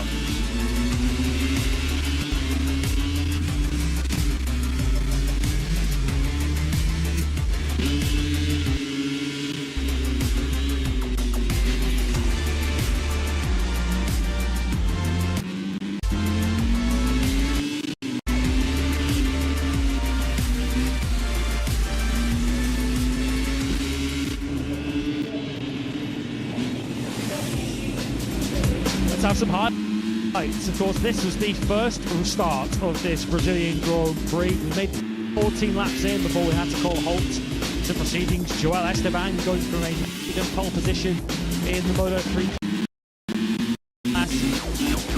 The roller coaster few laps he had. Initially dropping back from the lead that he carried into the first corner. Really getting beaten up was the young Catalan on the first lap. Quiles who stormed through from 11th place on the grid to take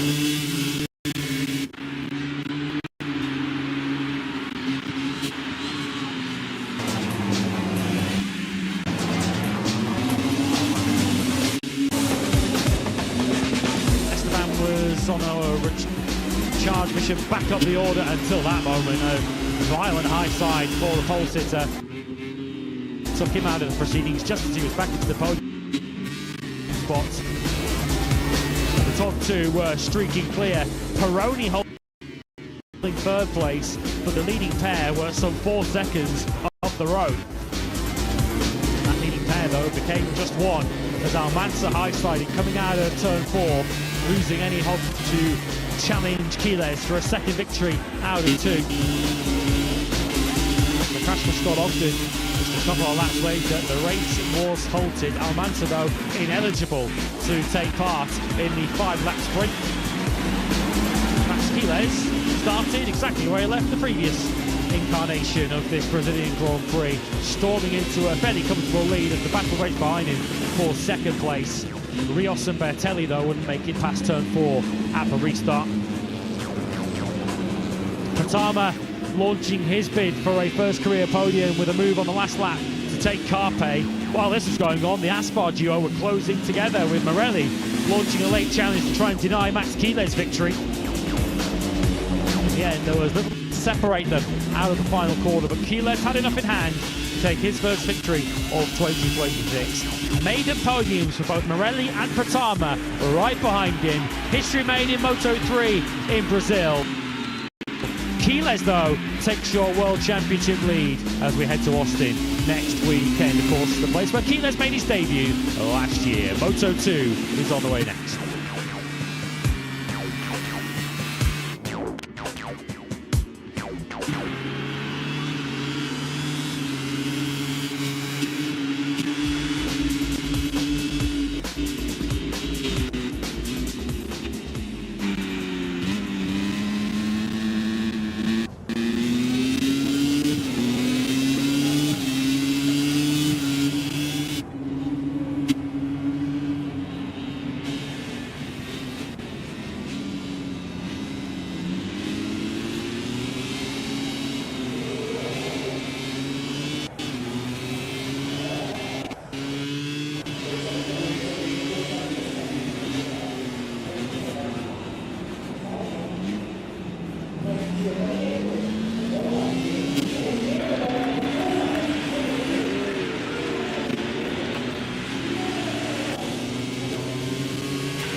South America's biggest country hosts the biggest talent on 2 wheels as Brazil makes a welcome return to the MotoGP calendar.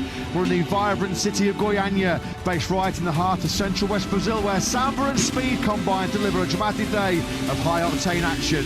It's round 2 in 2026. It's time to race in MotoGP.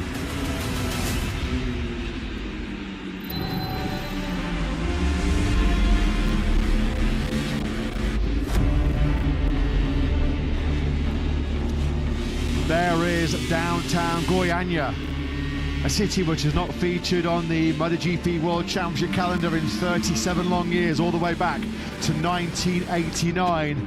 But we are back in Brazil, and already so far this weekend we have been back with an almighty bang.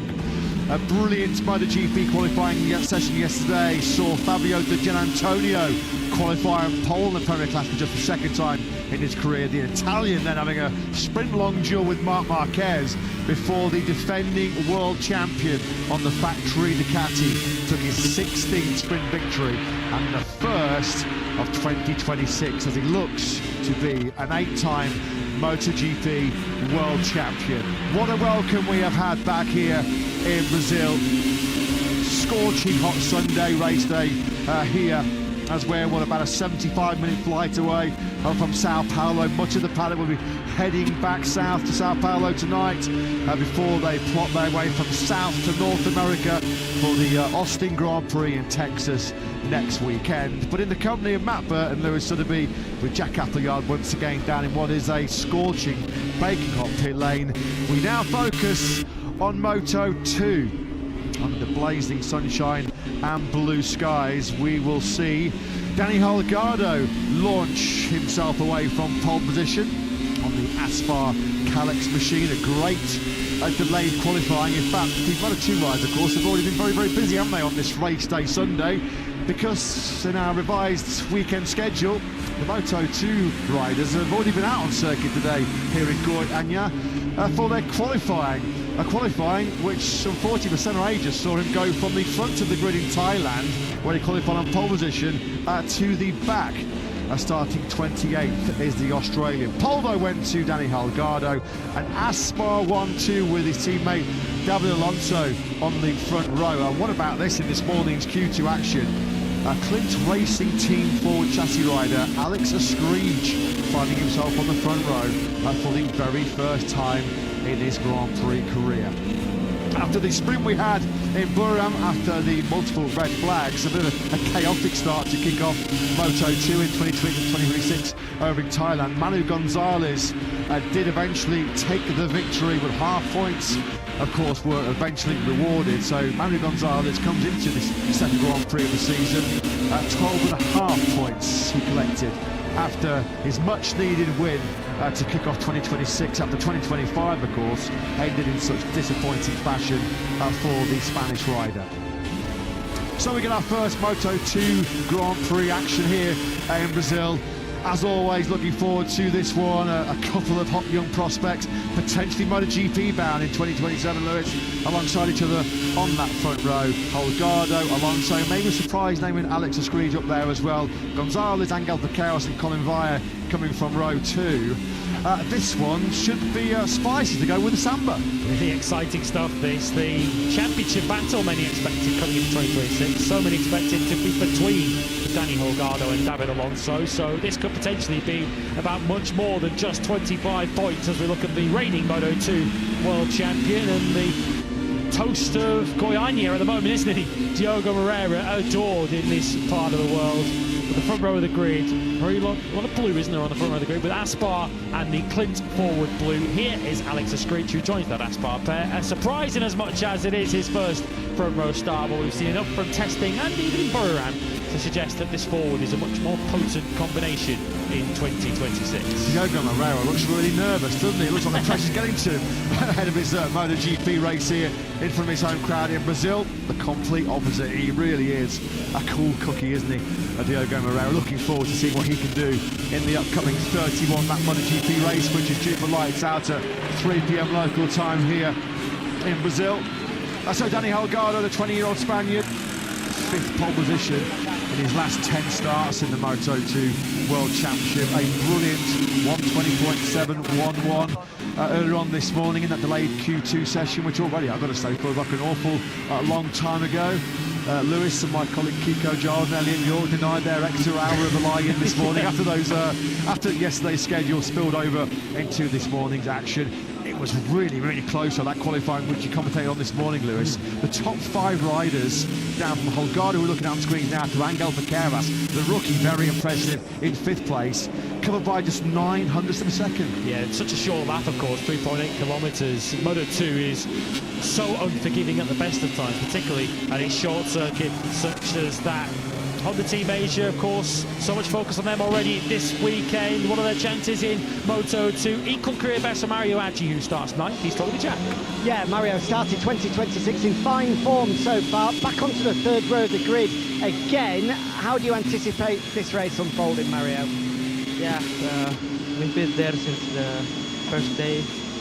Actually, I felt great since the winter test, but in Thailand we couldn't bring the result yet on Sunday. So it's important that we are competitive in any condition, and the team gave a good package. Also, we made such a huge improvement from last season.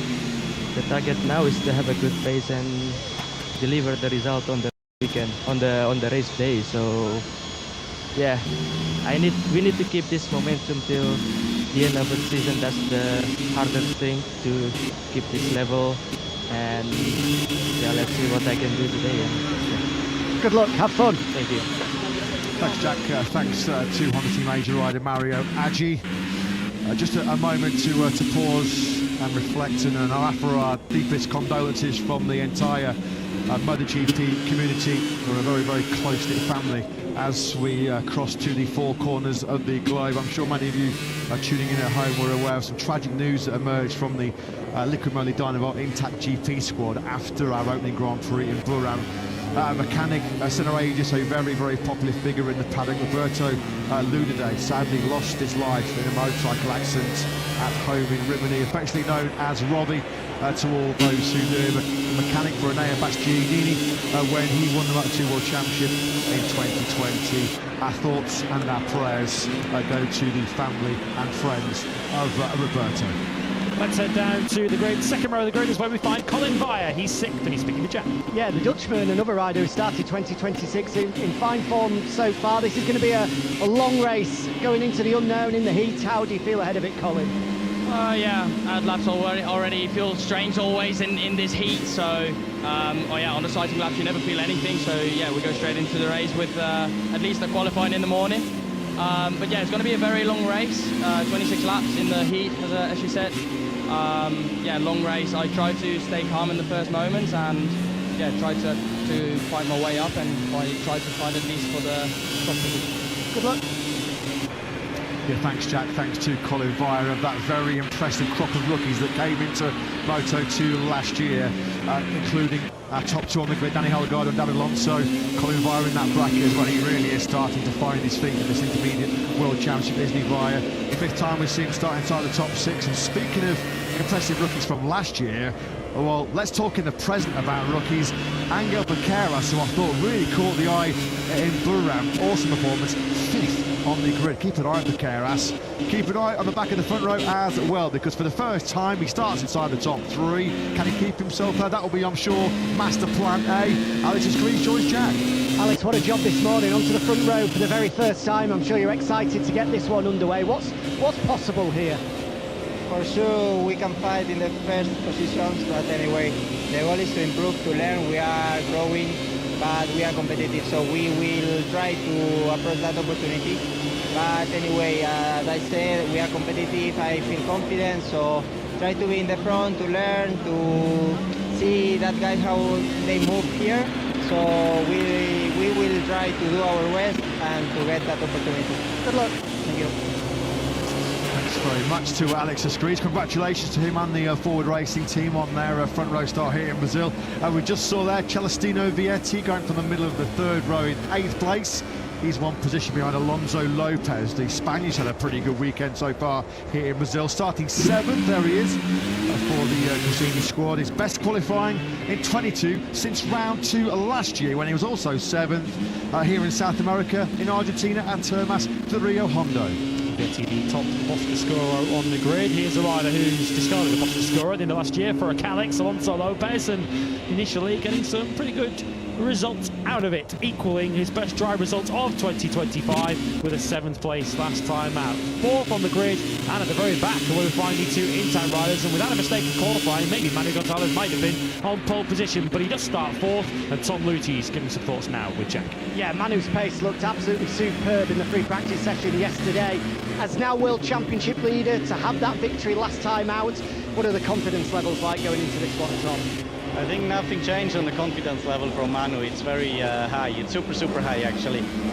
In the qualifying this morning was just a small mistake. What happened? And otherwise he would be even on the front row and on the pole position. So he know that as well. He said after the quali, okay, shit happens, the pace is still there. I think it's all good for the race. Just the only thing is it's quite hot. It's the hottest session from all the weekend. So we are wondering a bit what happened with the tires. Thanks, Tom. Good luck. Thank you. Thanks, Jack. Thanks to Licky Modi boss Tom Lucy. Wherever Dennis Onju goes, in his slipstream or vice versa, is a World Superbike champion Toprak Razgatlioglu. Those two joined at the hip, aren't they, as they travel the world in the Grand Prix World Championship. A bit of work to do, you have to say, today for the Turk on the Alfa VDS Racing Team Boscoscuro. Onju at the wrong end of that Q2 this morning. He goes from 18th place. Miserable session for the Mark VDS team this morning. His teammate Aaron Canet all the way down in 25th place on the grid. So any hope of points seems very remote one for him. Tony Arbolino there on screen, of course, a former Mark VDS rider, was fastest on Friday here at the Ayrton Senna circuit in Goiânia. Couldn't quite back that up this morning in qualifying. Arbolino lines up in 10th. BMW safety guard then peels away at the front. Who's going to be getting that whole shot in a few moments' time in our first Moto2 action ever to take place, of course, here on Brazilian soil. It's scorching hot temperatures here on the Autódromo Internacional de Goiânia, Ayrton Senna. It's quite fitting we're back in Brazil on the weekend that would have been the Brazilian motorsport legend's 66th birthday. Mario Aggi then going from 9th place. We've already heard him of his pre-race thoughts to Jack there down on the grid. Actually looking in fine fettle at the start of this season. It's back-to-back 9th places on the grid for the Indonesian. He's been fast in both wet and dry conditions so far this weekend, has Aggi. Of course, as I mentioned earlier on, he equalled his best qualifying from 3 weeks ago in Buriram. But of course, he converted, crashed in the early stages. So Aggi, who was regretting the fact that he didn't bring the team the result he felt they deserved in Buriram, he has a chance to atone for that here. Just saw there Danny Holgado, race winner in Moto2 last year in both Catalonia and that mobility resort Motegi in Japan. So this is a new scenario, new territory as far as Alex Escrig is concerned in his 49th Grand Prix start. First time he finds himself starting on the front row of the grid. And then it's the two young Spanish hotshots, David Alonso, former Moto3 world champion, going from second. Alongside him is Aspar teammate Danny Holgado. Brilliant performance in qualifying this morning to lead the field away from pole position. Can Holgado convert that pole into another win here in Brazil?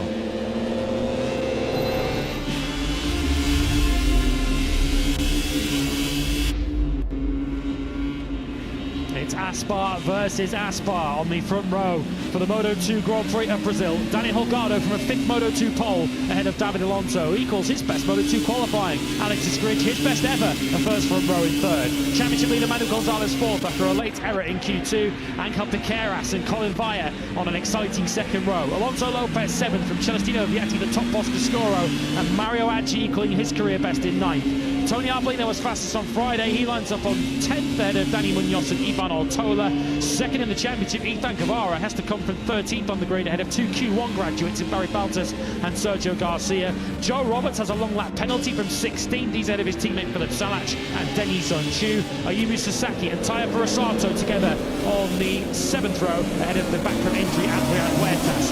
Zonza van den Gorberg also has a long lap penalty from 22nd ahead of Dennis Foggia, who's in for the injured Luca Lanetta. Ferrandez, Canet, Navarro and Jose Antonio Rueda next up, with the pole sitter in Buriram starting for the opposite end of the grid, this time with Senna Agius at the back. So a helicopter shot picks up this magnificent aerial view, a bird's eye view of this Autódromo Internacional Ayrton Senna. Ambient temperatures now, although it is partly cloudy, you can see a bit of that cloud cover covering turns 3 and 4. It has crept up though to a pretty punishing 30 degrees. Track temperature soaring to over a sizzling 50 degrees right now.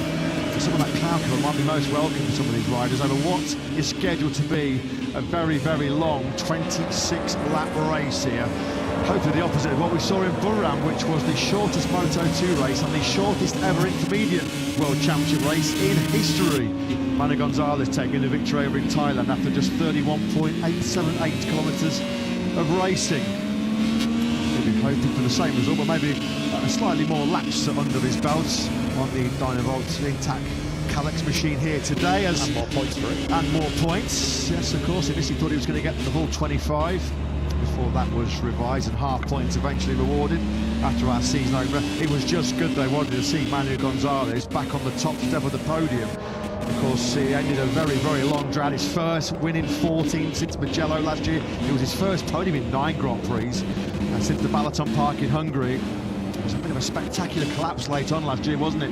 In that battle he was raging with Diogo Moreira. Just getting himself ready, pumping the brakes to get some temperature in those discs is both Holgado and Alonso. Who's going to get bragging rights on the plane to Austin inside that Valencia-based Aspar garage? Alonso then comes to the middle of the front row of the grid. Problems for Yuma Sasaki already. He's straight to the pits at the end of the warm-up lap. Right, then for Yuma Sasaki. What a disaster for the Japanese rider. This Brazilian Grand Prix is going to get underway, minus the Japanese rider, former runner-up in the Moto3 World Championship, of course. Green flag then has cleared at the back here in Goiânia. 26 laps coming your way. Lights out, we're racing in Moto2 here in Brazil. It's a really good start for pole position by Danny Holgado. Look at Alex Escrezo far away on the Ford machine. Escrezo's going to get the whole shot here. Down on that long one into the first corner. Alonso Lopez has been a fast starter as well, going a long, long way around the outside. Is that Tony Arbolino? Arbolino is right towards the car park, but from his first front row, leading for the first time in Moto2, is a Screech. I think Guevara was trying to do the same thing as Arbolino around the outside. That's Danny Munoz up into second place. He's come all the way back from the fourth row up 11 straight up to second. Now that is what you call the fairy tale start as far as Danny Munoz is concerned. He must have actually judged those lights to absolute perfection. He's up there in second place. Well, maybe just keep an eye on whether there's any kind of jump starts just to cover it off. But Munoz now is sensing a chance to lead here, trying to cut that tight inside line through 6 and 7. Escrezo still leads early on. So David Alonso came to the first sector in 10th place. He's now back up to 8, so he's gained a couple. Gonzalez was one of the faster starters, but just got swallowed up on the brakes into turn 1. So Gonzalez ended up dropping a place to 5th. Arbolino came from the head of the fourth row in 10th place. He was briefly in seconds. He went the long way round. He took the long route through the first corner. He did well actually to keep himself inside that top 6 on the 14 bike. Lap 1 about to be completed as Alonso starts to recover lost ground. That's him through on Vietti going through 13 and 14. Lap 1, our first ever Moto2 lap in the books in here in Brazil, and it'll be led by Alex Escreech. It's been a long time since I've seen so many changes of position on the first lap of a race, because we've got Alonso back to 7th, Piqueras, who is 5th on the grid, he was all the way back to 12th, so the front starters punted backwards, and we've got a leader in Escreech from the front row. Munoz, as you can see, they're up 9 places, Lopez up 3, Arbolino up 4, but of course he gained more than those before he sailed wide at turn 1. Getting worse for Piqueras, he's just been picked off by Guevara. Guevara on that first lap made no progress, started in P13, finished in P13, but he is now starting to make forward progress up into 12th. Holgado, always contact there further down. That's Autódromo, was it maybe, with Vietti? Yeah, Vietti wide as it is. It's so hard, of course, on Mapa Electric to find your way back in, as Munoz now seizes the lead for the first time for Italtrans. The 17 now leads the 11. Coming from 11th place on the grid here is Danny Munoz then in the lead. He has had a podium finish, of course, in Catalunya last year, but this is very, very unfamiliar territory as far as the Italtrans rider is concerned. What has Screech got in response? He's now coming under big pressure from the pole sitter, Holgado in 3rd. And to answer the question earlier on, confirmation on time screen, there were no jump starts, so Danny Munoz is there purely on merit. Yeah, he absolutely got the perfect launch and then he off the line into turn 6 we go. That's a lovely move. There was room there, there was ample room there, but you're still going to take it, and Munoz took it and a little bit more. Over that other line we go, on to lap 3 of 26. Holgado fires himself up into second place with a bit of slipstream there down this long start finish straight. Nothing that Screech can do. Holgado now up in a P2. Already the top 3 with a bit of distance for themselves, and Gonzalez, who now runs 4th, having passed Lopez on that last lap. He needs to close up to that leading trio as quickly as he can. Guevara is now into the top 10. Of course, the rider 2nd in the World Championship. He also passed Mario Aggi on that lap. He's not normally a rider, Holgado, who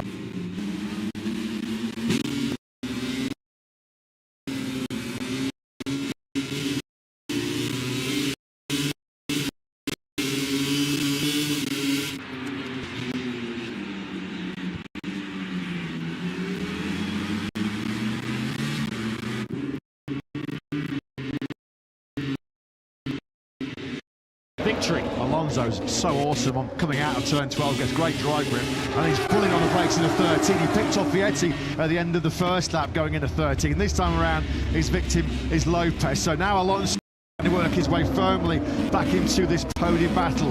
Hopefully his next victim will be Gonzalez. Lopez is running wide there on the brakes into the first corner. There's one of the gap that already Holgado is trying to establish here at the front of this Grand Prix. Gonzalez and Alonso are going to want to try and get through on Munoz and Esquisse pretty quick here, because they're just seeing Holgado just trying to make a bit of a crucial early break. Yeah, Gonzalez is 6/10 off the lead, Alonso 8/10 off the lead, so they're now behind the forward of Esquisse, and it's Gonzalez that wants to go forwards at this stage of the Grand Prix. He can also reach out and touch Alex Esquisse up ahead of us in the battle for third place. Of course, a podium position that Alex Esquisse has never been in before. We've already had two first-time leaders in their Grand Prix career here today, Munoz and Esquisse, but a serial front runner is Danny Holgado. This is where he loves to be. We saw how good he was at the front for so long in both Catalonia and Japan last year. Jorge Navarro, unfortunately, Alex Esquisse's teammate, has bailed out here in Brazil, so we've lost one of the Clint Forward racing riders. Luckily, walking away from that incident at turn 6 is the hugely experienced Spaniard. I'd like to get a look at the moment that cost Munoz the lead. This is the moment that cost Navarro his participation in this Grand Prix. Hopefully that bike didn't make it all the way to the air fence and puncture it. Otherwise we might have a stoppage to this race, as Alonso's now shaping up for a move on Manu Gonzalez. Gonzalez wanting to go forwards. Instead he's going backwards as Alonso takes 4th place. Fair play to Munoz in 2nd place. He's one of 2 riders in this Grand Prix in the 121s. The only other is your race leader, Danny Holgado. 121.9s, those two exchange. We're riding on board then now with your World Championship leader coming into this Brazil round, Manu Gonzalez. He's just been picked off by Alonso. Alonso then now setting about getting himself back inside that top 3. What can Gonzalez do in terms of retaliation? Bit of a gap then between this top 5 and Lopez in 6th place. That gap a second, or 9/10 of a second. Arbolino, Avaya, Ortola, Guevara is your top 10. Angel Piqueras has just picked off Mariaggi for 11. Alonso made a bit of a reputation last year, didn't he, as the master on old tyres late in Grand Prix. So Alonso will be thinking, just stay in contention here, keep myself in the race, and hope that my advantage late in Grand Prix begins to come into play. Holgado, fortunately for Alonso, is not getting too far up the road yet. So just a quick check on the Aussie, who started right at the back of this pack. He's worked his way up into 21st place now as Aegis. Further back down the point scoring places, we've got the likes of Barry Baltus, who's had a bit of a poor start to 2026, I have to say, given just how awesome he was throughout 2025. I mean, looking at the right, it was 3rd in the World Championship last year. At the moment, Baltus is down in 15th place. It's all kicking off here. This is Via taking Arbolino. Behind them, we've got Guevara passing Ortola, who was the rider involved in that early incident that's forced Vietti back down the order. So progress being made in this chase group. Arbolino back through though on Via, but that's Guevara now up into 9th spot. Holgado is posing some big questions here of that chasing pack. He did just set the fastest lap of this Grand Prix. Another 121.9 from Holgado. 121.920, fastest lap of the race. But once again, successive laps where Munoz has matched him.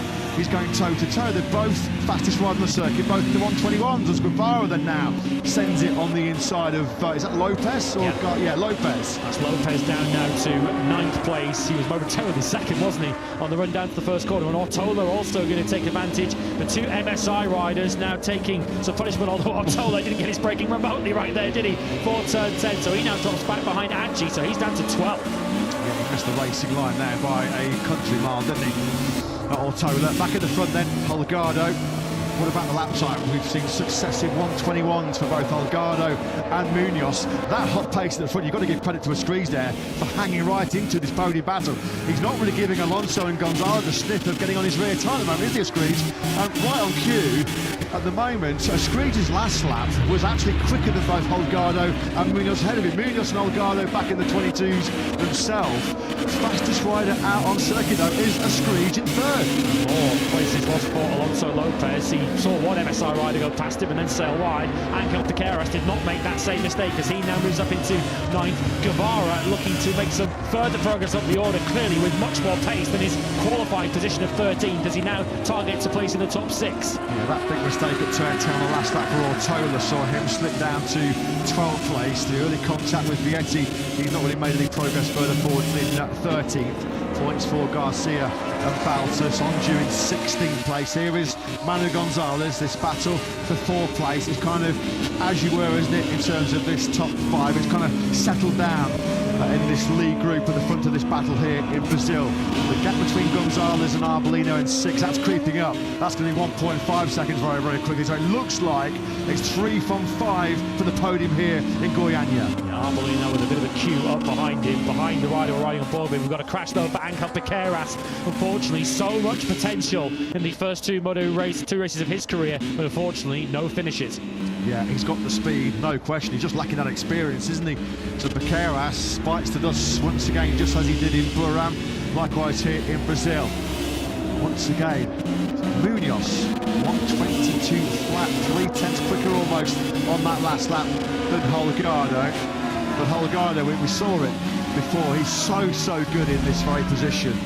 It's very rare you really see lapses of concentration at all, as this is where Angel Piqueras gets it all wrong, going through turn 11. It's got a good corner for MSI, that consecutive laps. Of course, Autódromo did continue, but he's just as he rejoined the racetrack, jumping over that curve, the bike unsettled, and Piqueras, it goes down. It looks like at the moment this pace in front is just a little bit too hot, a tad too rapid for Manu Gonzalez, who's just dropping off the back of Alonso there, although there was a bit of a mistake for Alonso as he squeezed the power on, going through 8 and 9. Yeah, you can just see there that's the biggest gap we've seen as Guevara on the inside of his former Pramac colleague Tony Arbolino. So let's see now with Guevara up into 6th place, so he's now leading that second group. Can he make any kind of inroads in the riders up ahead of him? Of course, the next rider ahead of him is the rider who beat him to victory in Buram 3 weeks ago, Manu Gonzalez. Golgado just keeping Munoz at arm's length here. Munoz not been able to get within sort of striking distance over the last sort of 4 or 5 laps. So that gap now is as big as it has been in this whole Grand Prix. 3.5 tenths is Holgado's advantage. They power down. Tricky downhill braking zone now. Trail braking through this long radius right-hander. Escreech in 3rd still. He's got 8 tenths there on Alonso. Alonso and Gonzalez just getting a little bit dropped off the pace here, aren't they? That was a mid-122 from Alonso, and a 122.6 from Gonzalez, which at the moment is not cutting it. No, they're going to be reversing back towards Guevara if they're not careful. Guevara was quicker than them on a 22.3 on the last lap, and that was even while overtaking both Arbolino and Via. So clearly the 28 on the Boscoscora has pace. Gonzalez now trying to get a move on and passing Alonso. This is not the Grand Prix we're expecting from the Colombian. Well, I mean, he sort of charged his way back from sort of as low as 10th place, didn't he, early on?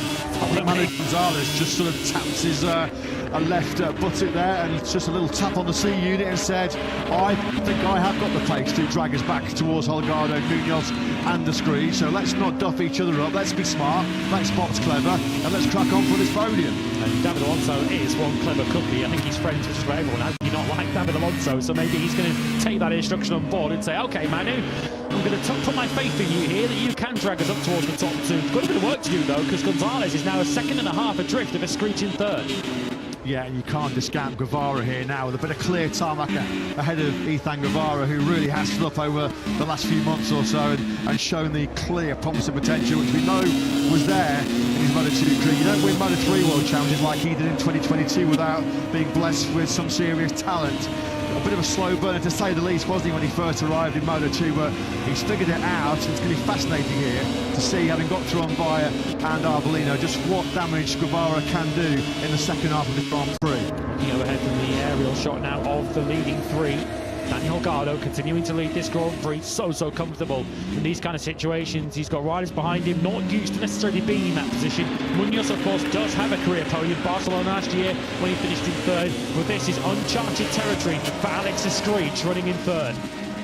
Further down the order, just out of your picture behind Via, a big gap from Via down to Alonso Lopez, who was aggressive at the start, but he is fading pretty dramatically. Autódromo 10, Vietti 11, Agi is down in 12th, Garcia, Baltus, and now Tayo Brusato on course of potentially his first Moto2 World Championship points. And Frosato and Huertas, the work they threw on Dennis Onju, now has slipped behind Ferrandez as well. Onju's dropped back to 18th place. What about Aaron Canet, who had an absolute disaster this morning in qualifying? We expect him to be a serious title contender this year. Canet started 25th, Canet 21st. Absolute nightmare so far for the Spaniard. He's been passed by Senna, who of course has come from last on the grid. He's in P21 Canet, now 22nd in this Grand Prix, doing mid-23s. He's a second and a half off the race leading pace. Manu Gonzalez having given that message to Alonso to follow him. I've got the pace to tow us up to the group. At the moment he doesn't. He's only matching the leading three, not catching. They're riding out their ski at the moment, Munoz and the Screed, but it's just not good enough to keep tabs on Holgado. On the last lap, couple of tenths quicker than Munoz in second, about a tenth and a half faster than a Screech in third, and that's why this lead is just creeping up, corner by corner, lap by lap, over the line. And we move on to lap 11 of 26, still not even got anywhere near half race distance. Holgado leads it by nearly 7 tenths. Guevara is starting to join that Gonzalez-Alonso battle now. He's within 7 tenths of them in that battle for 4th, 5th and 6th. Holgado, of course, as it stands at the moment, of course, to take the World Championship lead from the half-point situation we had in Buriram. 25 points on offer now for Daniel Holgado if he stays where he is. And at the moment, the likeliest challenges for him are stuck back in 4th and 5th, with no real inroads being made at the moment by Gonzalez or Alonso. Yeah, this lead is building. It's really swinging the momentum towards Danny Holgado at the moment. Over the line, he's now nearly 9 tenths clear of the pursuing pack. And it's still Munoz just about resisting this race-long pressure so far, being exerted on him from a Screech. You can already see there some wheel spin through the turn 2 on the trolley rear tyre of Holgado. Gonzalez and Alonso, well, Alonso in particular is really struggling at the moment. He's down to a 122.7. Fair play to Guevara. 11 laps on those Pirelli tyres, and he's in the 121s again. Brilliant this by Guevara. He's all over now, David Alonso. We did not see Alonso's slump coming like this at all. No, expect him to be stronger the longer this race got on. He's actually getting weaker and slower as this race goes on. And it's the fact that not only is Guevara queuing up behind Alonso, but Arbolino's there too. And Colin Valles not too far off the back of the number 14 either. So this could go from bad to worse for David Alonso. He's currently running 5th, but if he's not careful, he'll soon be running 8th. Do we need to dangle a big question mark next to Guevara's name? Just how much of the pace he's running at this stage of the Grand Prix is taken out of those Pirelli tyres underneath him. We've spoken to both Pirelli and Michelin throughout this weekend, and they say in all 3 Grand Prix they were expecting a fairly significant drop-off, particularly through the right-hand. There's 9 right-hand corners here in Brazil.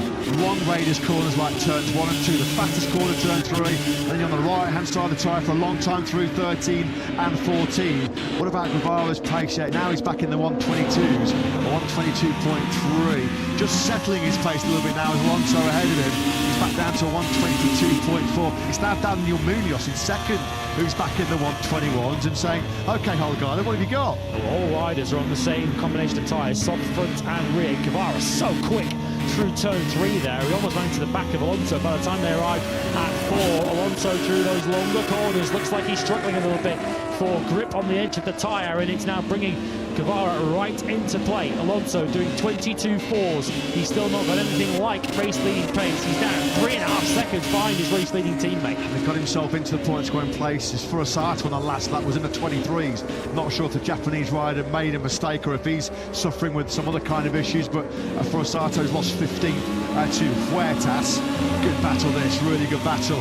Alonso and Guevara being heavily tipped to be part of the MotoGP grid in 2027 when we kick off the Pirelli tyre era, we kick off the new 850cc powered era in the MotoGP World Championship. Why did Alonso go for those 3 or 4 laps where the pace really did slacken off? And now Holgado and Munoz are in the 121s. That's back-to-back 121 laps here for Danny Munoz. He's keeping his Pirelli tyres together pretty well. Gonzalez still making no dent whatsoever in the 3 up ahead of him. He's still in a rather lonely 4th place, doing 22.1s, which is faster than the group behind him, but slower than the 3 ahead of him. And they'll be starting to get a bit excited down at the Clint Factory team Monday with a Screech leading an increasingly comfortable 3rd place. Yeah, he looks very, very comfortable, doesn't he? What a weekend. What a weekend in South America it could be for forward racing. First ever front row start for Escreech, and he looks so good, doesn't he? He really has adapted to this Brazil circuit so well. Well, the door was wide open there, wasn't it, for Guevara through 6 and 7. It would have been rude not to have taken that move, wouldn't it? He's got such a good run through the fast left-hand on the curve there, though. As he clips the curve. He's got to get too excited here, Ethan, because he's clipped.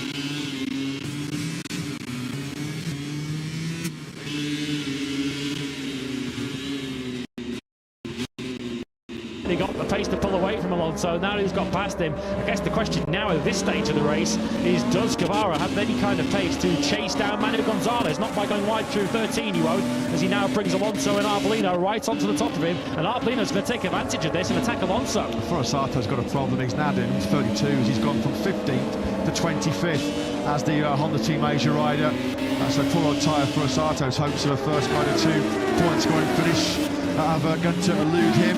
Back at the front, just under 3/4 of a second is the gap between Holgado and Munoz. Fair play to Danny Munoz, he's throwing everything at Holgado at the moment. Holgado showing no signs of cracking under this relentless pressure. And now Tony Arbolino's worked his way through on Alonso late on that lap 14. So just when we thought that Alonso, 5, 6, 7 laps ago, was going to start really dragging himself into podium contention, he is going the complete opposite way here now, relegated back to P7. Yeah, I think that little moment through 12 for Guevara didn't compromise Alonso there. That gave Arbolino the run at him, and he was straight at the inside into turn 13. Arbolino looks like he's not done with Guevara yet. 28 versus 14, the former teammates last year at the Blue Crew Pramac and Boscoscuro squad. Of course, Guevara staying where he is and very much enjoying that Boscoscuro underneath him. At the front, briefly in the first sector, Holgado's advantage has eked out to almost a second. Munoz is clawing a bit of time back in the second split. As we look at Alonso, this is not what he came for on race day here in Brazil. He'd have been thinking 25 points potentially in the pocket heading to Austin next weekend, having qualified second. Not very often in a Grand Prix you see David Alonso finish a lot lower than his starting position, but that's on the cards at the moment. The battle looks like it might be building here at the moment, Matt. It's for second. Escreech is catching Munoz for second place. On that last lap, Escreech did a 22.0. He's now the fastest rider on the racetrack, quicker even than Holgado. So Munoz, rather than looking at what's ahead of him, he's now coming under pressure from his fellow Spaniard. Very lonely fourth place at the moment for Manu Gonzalez. He's 2.2 seconds behind the Escreech, 1.8 seconds further up the road on Guevara, who's leading this pretty intense trio, which features Arbolino and Alonso. A lonely ride at the moment for Gonzalez, likewise for Colin Via there in 8th place. He's not been sort of really able to stick his nose in that battle involving Guevara, Arbolino and Alonso. Vietti's up to 9th, having just taken Ortola, who's inside the top 10. Here is that battle then for second place between the 17 of Munoz and the 11 of Alex Escreech. And Escreech made a few mistakes, it's fair to say, in Burra, and when he looked through practice as if he had the kind of performance and potential to do what he's doing here. So Escreech will have that in the back of his mind with such a big result, such a big payday brewing for him and for the Clint Forward factory team. Escreech don't want to risk a third place, but surely there's a real opportunity. If he can pass Danny Munoz, how far could he get? Could he potentially even chase down Holgado here? Into the stage of this Grand Prix now where tyre wear is going to be so key. Body wear as well, because yeah, look at this start from Danny Munoz. There he was on the middle of the 4th row in 11th place. He did absolutely make the perfect launch, and then immediately he's on the inside of Piqueras, who started 6th place ahead of him, and then he's immediately ahead of the pole starter Holgado, who gets a bit of a head shake on the brakes. So straight away there he now fires it on the inside of Alonso Lopez, and the only rider ahead of him going through turn 2 is Alex Escreech. I mean, the platform for this victory fight here in Brazil was launched a millisecond after it was lights out. Scridge is now the rider right behind him. David Alonso has just passed Arbolino, so Alonso back up into 6th place, so he's getting a bit of a second wind at this stage of the race. Can he now have a go at Guevara for 5th place? But this is the focus of our attention at the moment. The battle for 2nd place between two rather unlikely podium contenders, but certainly deserving ones. Yeah, Alonso won't like this. He's getting a bit of a drubbing here, isn't he, from his Aspar teammate Holgado, who for the first time in this Grand Prix, through sector 1 at least, briefly held a 1 second advantage over Munoz. This is the move in the slipstream, all about your drive coming out that final corner. Take advantage of that big hole being punched in the air by the Arbolino number 14 bike. And Alonso just sees that inside line. There's nothing that Arbolino can do about that at all. So David Alonso wrestles back 6th place. 22.2 then for Danny Holgado, race leader. 22.3 for Munoz. He's actually pulled a bit of time back out over a screen. He had a poor second half of that lap, so he's now about a half second detached again in 3rd place. Gonzalez still in a lonely 4th, doing 22.4s, and Alonso looks like he's having a bit of a sniffer, getting back past his, I guess, former Aspar teammate of sorts back there within that family. Guevara, of course, the 2022 Moto3 champion for Aspar. Alonso 2 years later achieving exactly the same. Fair play to Adrian Huertas further down the order. Missed Burram with a right foot fracture. He's climbing up now into 13th place for Italtrans Racing. Nowhere near his peak physical best. So that's a really impressive ride further down the order for Adrian Huertas. In fact, on that last lap, he did take 13th from Barry Baltus, who looks a shadow of the rider, doesn't he? The Belgian, the rider who was a perennial serial podium challenger last year. His weekend hasn't really recovered since crashing on Friday afternoon. He should have been in Q2. He did eventually get there via Q1 earlier on this morning, but Baltus not in any way with the kind of performance we saw from him for much of last year. The Scridge, is he starting to run into a bit of a wall of performance now, because he's dropped further 7/10 now away from Munoz as Guevara holds an inside line to try and fend off Alonso, but that's going to give Alonso a run at him down this 1 kilometre main straight. Yeah, there's that grip phase. The bike's become a lot more physical to ride as well, and it's already seriously physically demanding conditions. Not a lot of cloud cover, as you can see overhead here as Alonso slides to the inside line. He's going to just seize that initiative once again. Well, he's made that move on Arbolino work. Guevara tries to tough it out back on the inside. He's just going to get his nose chopped off here, isn't he, by Alonso? And so David Alonso then now, having been in 7th for what, 4 or 5 laps, is just starting to rescue a few important World Championship points now. The Colombian back into 5th. It's funny, whether he's just, by having riders ahead of him, he's just been able to carry a little bit more confidence and performance with the references up ahead of him, but he's now back to the front of that trio that he was tailing for a series of laps. And is Guevara now in danger of running out of grip as we head into the final quarter of this race? Arbolino right behind him in 7th, but then about a second gap back to Vaya, who's next along in 8th. Yeah, you did wonder, posed that question a few laps ago, just how much maybe Guevara just used and abused that Pirelli rear tyre to get himself into this position. You know, he's a real silky smooth talent, isn't he? So much finesse with that right hand knee. Thank Guevara, one of the best at managing rear tyres late on in these Moto2 battles. He's going to need to call up on those skills once again here today. So he's up to Holgado on this lap. He's lost 0.3 of a second somewhere in the 3rd sector, and his lead has been cut by a 3rd back to Munoz. So Munoz does a 22.3, a 22.6 for Danny Holgado, his slowest lap for quite some time. This is the battle for 5th place, a battle at the moment which Arbolino is getting detached from, you have to say. Guevara just thought about maybe a lunge on the inside of Alonso, a bit of payback there as Taya Furusato has crashed out of this Grand Prix. It was a bit of a mistake, riddle Grand Prix for Furusato. He was as high as 15th at one stage, but unfortunately he's crashed out from last place. There he is on the 72 Honda Team Asia machine. Looks like Furusato-san is okay. Narrowly missed out on points in Burram, did Furusato. Won't be scoring in today either. Was so close to Q2 earlier on today. Just tracking that gap through the 2nd sector. It's 0.6 of a second between Holgado and Munoz. Munoz hasn't let this one go yet. Looks like Arbolino really struggles to get back to early rear tyre. Pumped underneath through 13 and 14, but through the tight and twistier sections here in Goiânia. Look at that, he's jumped back all over the rear tyre of both Alonso and Guevara. Is it just maybe a little bit of high-speed side grip which is fading for at the rider on the number 14 bike. The gap is coming down, isn't it? Munoz looks like he's really, really good in the second and third splits. That's where he's quicker than Holgado.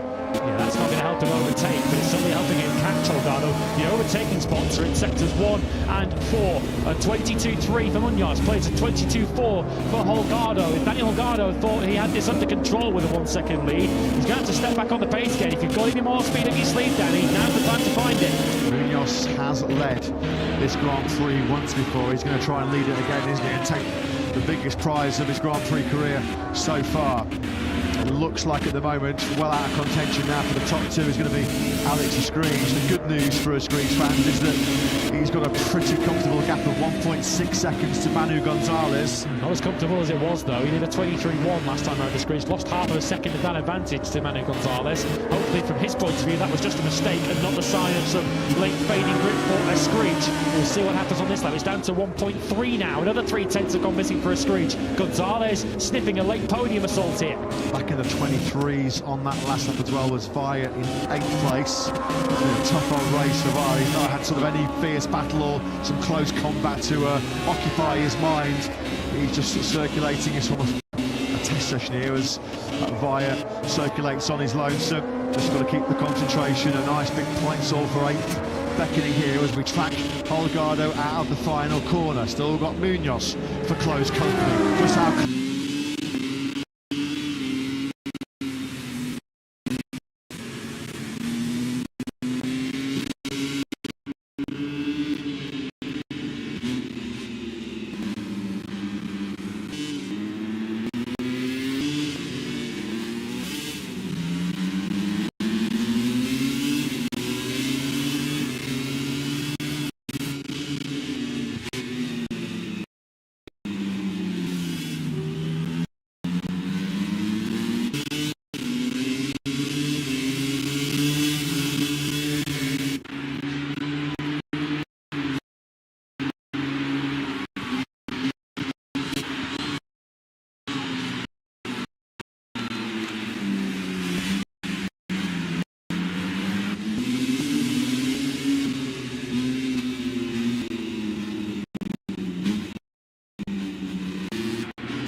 Still in favour of Holgado.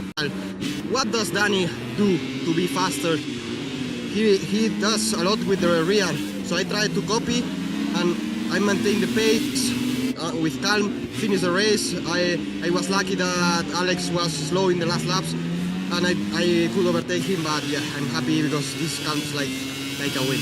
Thank you. Great job, well done. Thank you. Yeah, a World Championship challenge is built on the days when you can't win, just maximise your potential. You really do feel that today was one of those days as far as Gonzalez is concerned. Of course, he would have wanted to have been much closer to the fight to the front, 3.9 seconds behind our adventure winner Holgado, but it is back-to-back podiums to make a very positive start to 2026 for Gonzalez, who had a dreadful conclusion to 2025. Yeah, he'll be cursing the half-point situation, won't he, from Buriram, because Gonzalez and Holgado have a first and a third apiece, but because of the half points in Buriram, it's Holgado that leads the championship by 4.5 points. He always still finds some way to put a smile on his face, doesn't he, David Alonso? He'll be frustrated with fifth, but Danny Munoz is going to have a massive smile here in Brazil. What a ride! Second here in South America. He's with Jack. Danny Munoz, where did that come from? Fired through with one of the best starts I think we've ever seen, to then take the lead with 2 laps to go. You must be delighted with that performance. It's true that the start was amazing, my best start in my life. I was working a lot in that because the last year was the most difficult part of the races, but wow, incredible. The team is doing a very good work with me, tell me all the time, calm, be focused, enjoy, and this race is for him, for they. Amazing. Very difficult race because the temperature today is super high compared to the other days, but finally in the last laps I tried to overtake Danny, but my front tire was dead and I prefer to be second. It's a good result for me. And that's it. Thank you everybody, my family, Antonio, Mario, Jorge Arroyo. Thank you for everything. Super ride, congratulations. Thank you so much. It was a super ride, all started by a stunning start from Danny Munoz. He'll do another million starts in Moto2 and he won't nail one better than what he made here today in Goiânia. And that was the catalyst, as we said in commentary. Got himself immediately in the hunt for the podium, in the hunt for the victory. But as he tried to tough it out late on with Danny Holgado, he just pushed that front tyre beyond its limits and just was able to make sure he secured second place. Let's put him up into third in the World Championship. What a ride though. Boy, is Danny Holgado cool under immense pressure. He's your winner here in Brazil and he's with Jack in Parc Ferme. Danny, that was some rides. You started today in Q1 and now you finished it as victor of the Brazilian Grand Prix. The mentality you showed to battle back on Danny Munoz, just how important a win is this at the start of the season? Yes, today was a very good day for me.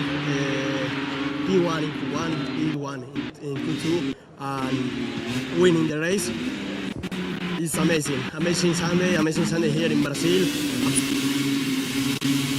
Absolutely mentality for this moment, because on Friday I was P21 and not is a easy thing to go for the victory, but I'm very happy. Thanks to my team for the amazing job. Thanks to my family for the support, also my girlfriend and my friends. Look, congratulations. Thank you very much. It has been a very, very impressive start to his second season in Moto2, hasn't it? For the number 96 Holgado, backing up an excellent third place in the opening round in Buriram 3 weeks ago with his third victory. And he really did have to dig deep for that one, didn't he? There was a lot of pressure came his way. Look what it means to Holgado in very, very demanding conditions. That was tough. both physically and mentally over those 26 laps, but he did not drop the ball once, did he? Great scenes as well post-race with Danny Munoz. Lovely embrace between those two. I think Danny Munoz was just indicating there, that's the sign that, wow, I was on the limit. I was on the jagged edge for all of those laps.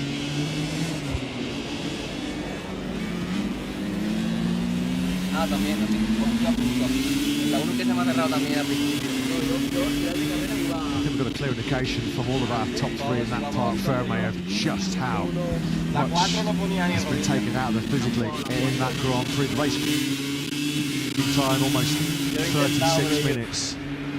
36 minutes where you're pushing yourself to the absolute limit. And tough conditions, 30 degrees the ambient temperature. Look at that big sigh of relief, a big puffing out of the cheeks with Danny Munoz. But with all the hard work comes some big prizes. Second in that Grand Prix. Outstanding job. Danny Holgado complains too much that he's been forced to sit in the back because he finished the Grand Prix right at the very front and does, as mentioned, take the lead of the World Championship after 2 Grand Prix.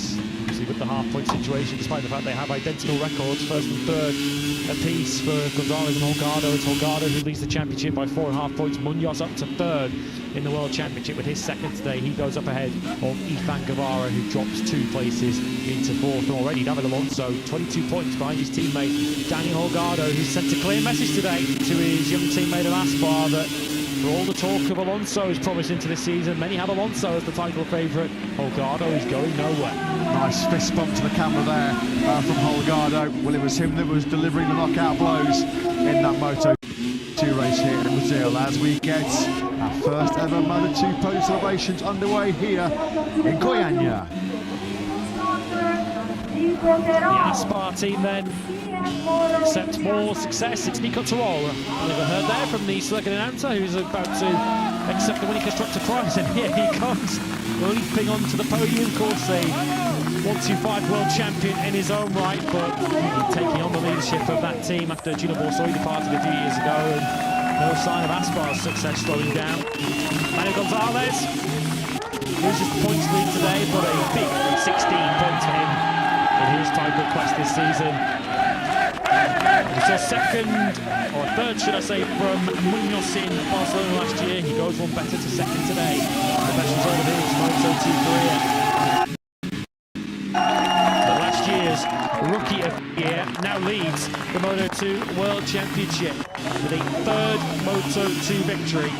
First since he ran away with it in Motegi last year for Danny Holgado, and an all-Spanish podium in this Moto2 encounter. Correra, the coordinator of Goiás, and the effort to put this Grand Prix back on the map once again, presents the winning constructor prize to Nico Tarola. As well as winning the Horse 125 Championship, is a Moto2 Grand Prix winner himself. And marketing director of our event sponsor, Renata Checo, presents the 3rd place prize to Manu Gonzalez, who didn't have many podiums at all, did he, in the second half of last year. He starts this year with 2 out of 2. That is now 17 Moto2 podiums for him. Just the second for Danny Munoz, and a second place breaks new ground for him. Led with a couple laps to go. Takes 20 points for second place, and Top Trans proving that there is light after Diogo Moreira for them. But your winner today is Danny Holgado. Just over to your left there, George Hiegas, the I am president, will present the winning trophy to the new World Championship leader. It's Danny Holgado's day in Brazil.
in Moto2 history. The top four locked out by Spanish talents, led by your race winner here in Goiânia, Danny Holgado, who hands over some very hard-earned winning race winning Prosecco to the boss, Nico Tirol.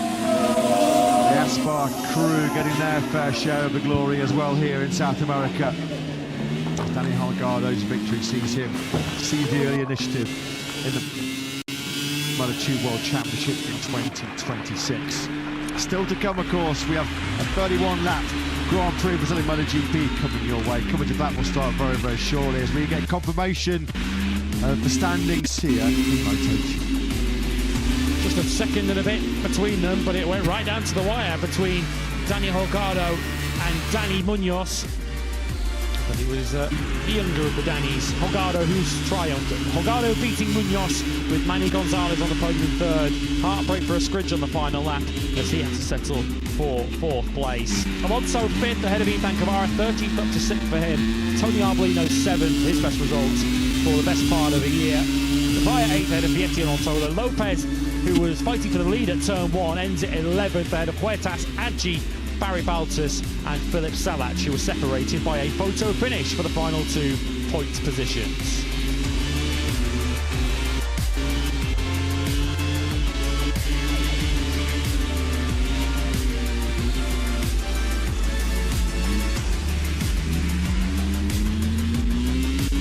World Championship then, as mentioned, despite both having a first and a third, the half-point scenario in Buriram means Danny Holgado is your championship leader by 4.5 from Manny Gonzalez. Munoz up to third, Cavara is in fourth place. Both of his results, the second and the sixth, have each yielded 10 points. Alex Escreech fifth ahead of Colin Via and Ivan Ortola. David Alonso is on the board, his first points of the year, put him ninth in the standings, 22 points behind his teammate.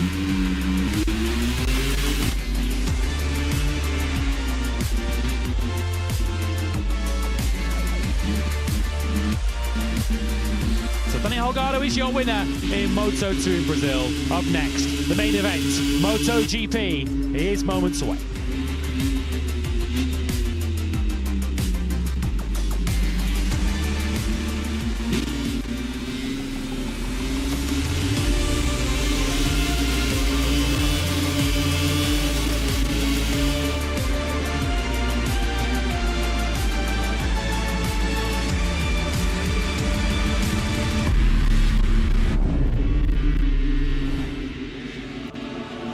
From Buriram to Brazil, from Southeast Asia to South America, it's all systems go for MotoGP in Goiânia. Back in the Autódromo International Ayrton Senna for the first time in 37 years. Goiânia was founded in 1933 and is Brazil's green city packed with gorgeous parks. After Marc Marquez struck gold in the Goiânia Sprint, can the world champion complete a win double in Brazil? It's time to race in MotoGP.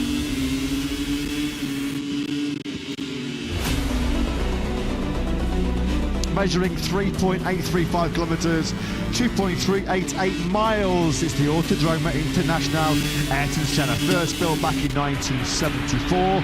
200-kilometre drive southwest of the capital, Brasilia. 14 corners, 9 of them right, 5 of them left. The tyres are going to get a workout through those 9 right-handers in ambient temperatures of 30 degrees. Busy through that second sector, including a turn 4 which has caught out so many riders here this weekend. A late overtaking opportunity on the brakes into turn 13 could be a key point in the upcoming MotoGP race. 1, 4 and 13 are your most demanding braking points. You've got to manage that rear tyre as well on the right-hand side going through turn 14.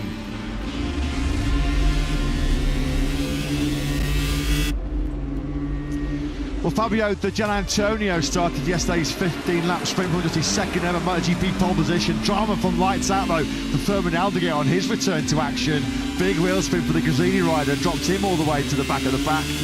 Fabio Quartararo was super aggressive at the start and was briefly as high as second place after he treated the Brazilian fans to some early spectacle. What an early battle that was with reigning world champion Marc Marquez. Jorge Martin keeping watching brief early on. In fourth place as he had a big early battle with his teammate Marco Bezzecchi, but a crucial late mistake, 2 that from home at turn 12 from the Gianantonio saw Marc Marquez fire some serious momentum into the defence of his MotoGP world title. Marc's first gold medal of 2026. He's up and running in this season in terms of winning form. Tough task, so facing the world's best over 31 laps here in our first Grand Prix of Brazil since 2004. At a circuit named after not just a Brazilian sporting superstar, but a global sporting icon, of course. Ayrton Senna, three-time Formula 1 world champion, one of 3 racetracks in Brazil here in Goiânia, named after the late great F1 superstar. Let's go Goiânia. Well, we're ready after over 2 decades of waiting for a full MotoGP battle to take place. We've got the aerobatic display hovering overhead of what is a sellout crowd here today at a boiling hot Brazil. Ambient temperature is nudging over 30 degrees now as we look downtown into nearby Goiânia, Brazil's 10th largest city. About a 75-minute short flight away from Sao Paulo, 1,300 kilometres away from our last port of call in Brazil, when we were at Jacarepaguá in Rio de Janeiro, all the way back in 2004. This is our 4th ever Grand Prix to take place, though, here in Goiânia. We were here in 1987 when Wayne Gardner was crowned MotoGP World Champion. Eddie Lawson won here in 1988, and Kevin Schwantz the victor on our last visit in 1989. 3 real MotoGP superstars there. Who will join Gardner, Lawson and Schwantz in the winning club here then in Brazil? What a day, what an afternoon lies in store for Diogo Moreira. We just saw there the home crowd hero come to the back of the Pro Honda LCR garage. He is idolised in this part of the world, of course. There you go. There are tens of thousands of those 11 Moreira shirts, caps and flags that have been lighting up downtown Goiânia. His face all over the local airport when we first arrived here a few days ago. The reason why he's already a superstar, age 21 in this part of the world, well, he was Brazil's first ever Grand Prix world champion, of course, in Moto2 last year. Marc Marquez looking for his 12th winning double to potentially seize the lead in the MotoGP World Championship before he heads to his beloved Circuit of the Americas in Austin, Texas. Today could be another milestone in a career laden with milestones for the number 93, as he could become just the 3rd rider in history to reach the magic milestone of 100 Grand Prix victories. That's all to come. Lights out where we'll be in just over half an hour's time here in Goiânia, in the company of Matt Burt, Lewis Sutherby in the commentary box with Jack Appleyard under blazing sunshine down in pit lane and on the grid. Well, Fabio Di Giannantonio gave Mark a real good run for his money in that 15-lap sprint yesterday, Lewis, but this was the key moment late on, a couple laps from the end. Did you a small mistake on the exit of turn 12, and that was all she wrote. Marc Marquez taking his 16th sprint win, levelling Jorge Martin in the all-time winners list in the sprint. The momentum with Marquez coming into race day in Goiânia. And we haven't said that much, have we, in 2026 so far? Marc Marquez has been on his back foot. He's almost been playing catch-up for much of this season so far. Finally, Marc Marquez able to seize the initiative yesterday, having chased for so much of the sprint. Fabio Di Giannantonio certainly made him give chase with his strong start to the sprint, with Fabio Quartararo acting as the cork in the bottle in 2nd place. Marc Marquez stayed patient, he piled on the pressure. His reward came with a couple laps to go when Gigi's mistake handed him the gold medal. Of course, it's over 170 days now since Marc Marquez last finished a Grand Prix of the tyre drama which brought him out of podium contention in Buriram last year. Marc not seen a checker flag on a Sunday since he was crowned MotoGP World Champion in late September of 2025 in the Motegi Mountains in Japan. Fabio Di Giannantonio there for just the 2nd time in his MotoGP career coming to pole position. We'll talk more on the prospects for the VR46.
motorsport athletes. Fermin Aldeguer then, who's the lead Gresini rider on the grid, wasn't the lead Gresini rider for long yesterday, was he? As he went right instead of forwards off the start line. That had not good effects for others behind him, including Johan Zarco, who had to take avoiding action to dodge Fermin Aldeguer. After the practice start session, albeit in wet conditions, that we saw on Friday morning, this was no great surprise to see some riders spinning their rear tyres up off the line. Now, we've talked about the sort of increase, the sharp increase in ambient temperature. It feels definitely like it's the hottest conditions of the weekend. This is going to be a grueler for the MotoGP riders. Well, let's quickly go down to Jacksonville with Diogo Moreira for an update on the conditions. Jack, is boiling in Brazil. Yeah, it absolutely is. In fact, I just had a quick word with a couple of the Michelin technicians. Track temperature is now getting above what it was in Thailand, above 60 degrees track temperature. Such is the sun baking the surface here. We've just heard throughout the weekend, Michele Massini in particular, about how important it's going to be to look after the front and the rear tyre. 60 degrees plus track temperature is going to make that oh so difficult. These are going to be a long 31 laps for these athletes. Yeah, thanks very much, Jack. Wow, just what is going through the mind right now. Diogo Moreira, as he peels out of pit lane, he'll see those packed grandstands full of home fans who, it's fair to say, have given him a hero's welcome. He's had rock star status here this weekend, has Diogo Moreira. He has not been able to move an inch in the paddock here in Goiânia, certainly not an inch in downtown Goiânia, without being mobbed by adoring fans. Make no mistake, as popular as Marc Marquez is in Spain, as popular as the likes of Marco Bezzecchi and Pecco Bagnaia are in Italy, Diogo Moreira has cult hero status in his native Brazil. Massini potentially going for some home support too with that colour scheme today. Might get a bit of cheer for Fermin Aldeguer and Alex Marquez as well. Yeah, there are over 60,000 of Diogo Moreira's compatriots in the grandstands across this wonderful Goiânia circuit here this afternoon, ready to cheer their hero on with the Ayrton Senna replica crash helmet design. Here he is, third by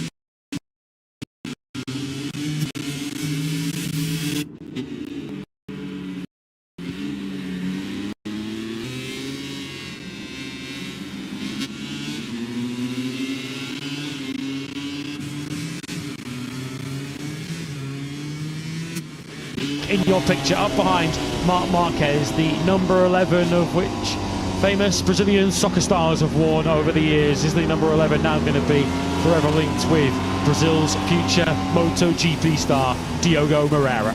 So close to a first point scoring finish in the sprint format yesterday, wasn't it? Great ride from 14th to 10th. He was closing in at one stage on our World Championship leader, Pedro Acosta. Acosta eventually taking that final point and offer in that 15-lapper yesterday by 1.3 seconds. Fair to say it's been a bit of a turbulent weekend so far for Acosta and his fellow KTM riders. Acosta starting and finishing the sprint in P9. He had a pretty costly crash in Q2 yesterday at turn 4. He was on the floor again this morning at turn 13. And he's not getting a lot of help, is he, from those other KTM riders, Lewis, who are right at the back of the pack. I think Brazil has thrown KTM a bit of a curveball after what was a very positive Burra ramp.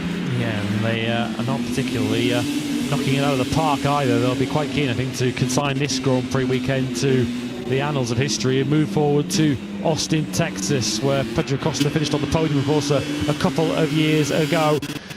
Yeah, Brad Binder, Maverick Vinales and Enea Bastianini, the slowest three riders in qualifying one. Vinales, the first of that trio on the grid, but P20 for Top Gun.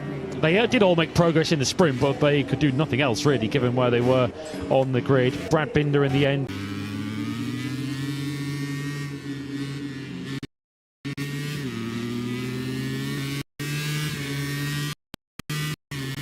McLaren comes to line in 15th place. Maverick Vinales didn't finish in the end, but was making progress before he dropped out. And Enea Bastianini, a weekend that he will be very keen to forget. A nightmare so far for the beast in Brazil. 17th in the sprint yesterday, but if you average it out, he was giving up a second and a half per lap on our ultimate winner. As Lewis mentioned, our return to Brazil has drawn in a crowd of nearly 61,000 fans This fresh off the back of our record attendance at the Chang International Circuit in Burara, weekend crowd of nearly 230,000 fans there. Oh, well, let's go down immediately to the home hero. How are the nerves, Jack? He's with Diogo Moreira. Yeah, I am indeed. Diogo, just over 20 minutes away from your home Grand Prix. How are you feeling? What's possible today? Yeah, let's see. At the end, will be a long race. We have 31 laps to go, so it will be a tough race. So we need to manage well the body, also the tires. So let's see. At the end, you're gonna push at the beginning. So let's see at the end. Good luck. Have fun. Thank you so much. Brilliant of Diogo to speak to Jack. Good get that, Jack. Fantastic to hear from Diogo Moreira ahead of one of the biggest weekends of his racing career, one of the biggest weekends of his life. 22 years he's had to wait for a Brazilian Grand Prix. He's had to wait two to race in front of his home crowd in MotoGP. I have to say, his timing's impeccable to hit the MotoGP grid on our return to Brazil for the first time in over 2 decades. Becoming Brazil's first two-wheel world champion last year. What a star he already is, Diogo Moreira. It sends a shiver down your spine. Every time we've seen Diogo Moreira on the screen, we've seen huge cheers of Diogo, Diogo going up from the fans. We're getting and building up to our pre-race ceremony. There's always a special carnival atmosphere in South America. There's just a unique vibe when you come MotoGP racing in this part of the world. Just getting ready then to continue the build-up. You can see on the timing monitor there, just under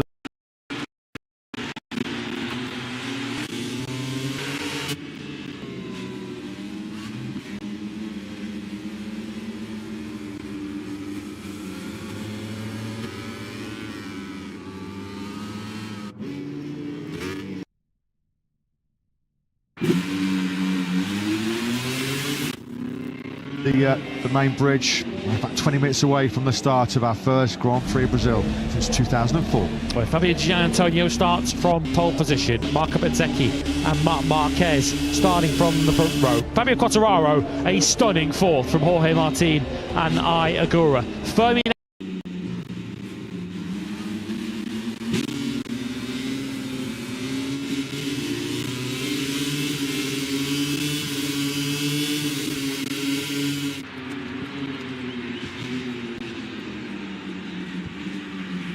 Rodriguez 7th ahead of Alex Marquez and Pedro Acosta. How much longer will he be leading the World Championship? He's 2 points ahead of Bezzecchi at the moment. Johan Zarco 10th from Pecco Bagnaia, who crashed early in Q2. Toprak, having taken 3rd on Friday, was rewarded with a Q2 place. He starts 12th.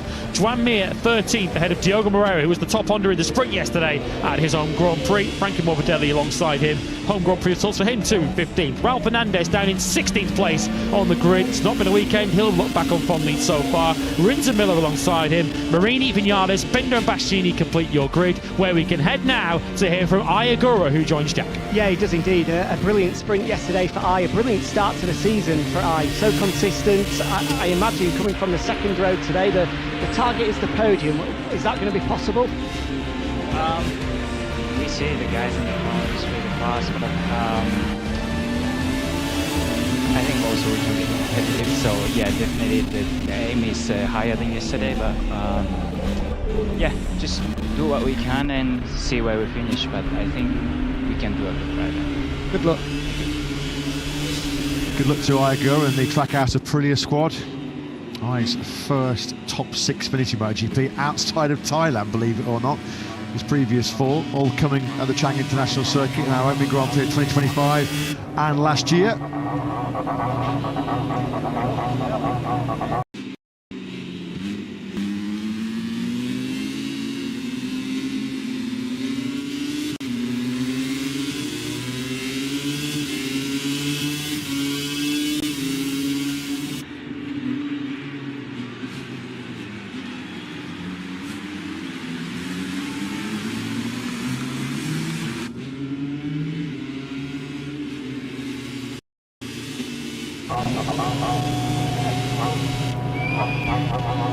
We're getting a bit of a call to arms, aren't we, down on the grid here in Brazil.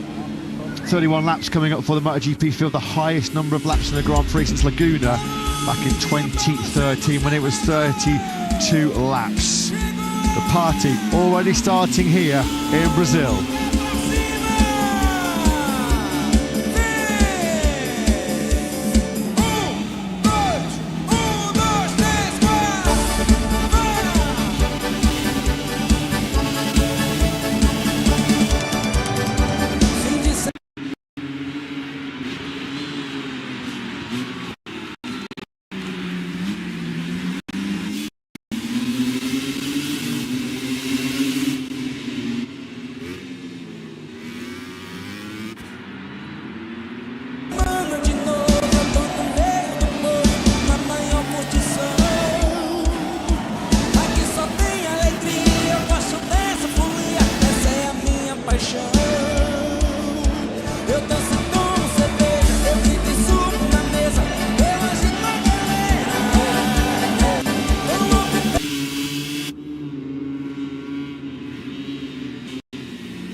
Well, we'll just break off ever so short.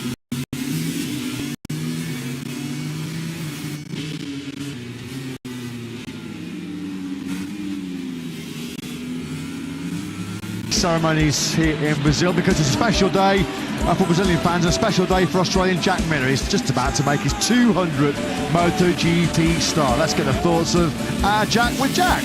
Yeah, massive achievement, Jack. 200 Grand Prix starts. There's not many that are able to reach a figure like that. How much of an honour is it to get to such a number, and how are you thinking of tackling the 200? Yeah, number 200, you know, some have been easier, some have been harder, but I will struggle a little bit this weekend, but I know we'll try and do nice and change to the off, but it'll be a long race.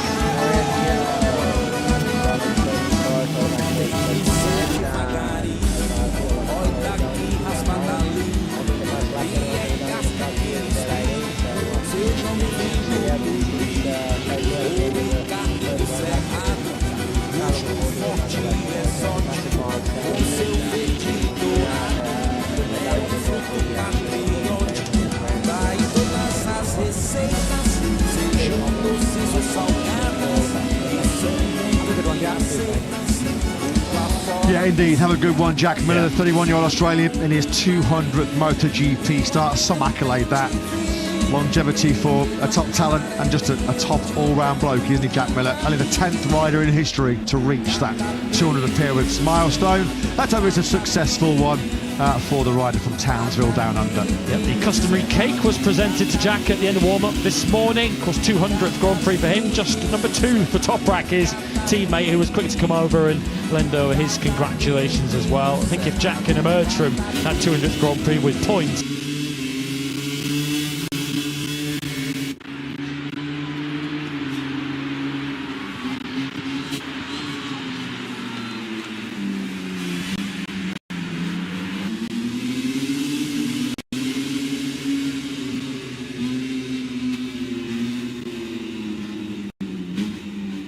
I think that would represent a success for him and Pramac.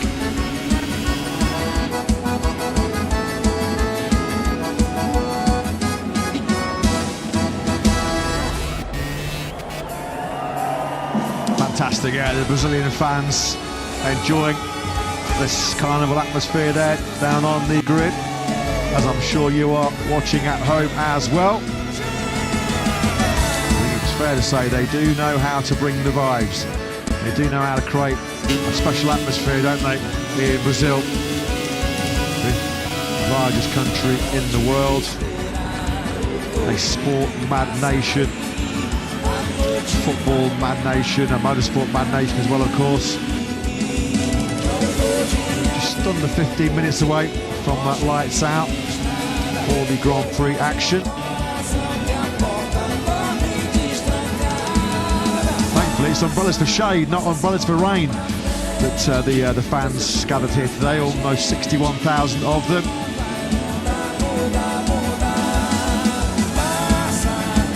Come on, we need Jack now, though, don't we, joining in this? So, we know that Jack can bust a few moves himself. This is exactly his kind of deal.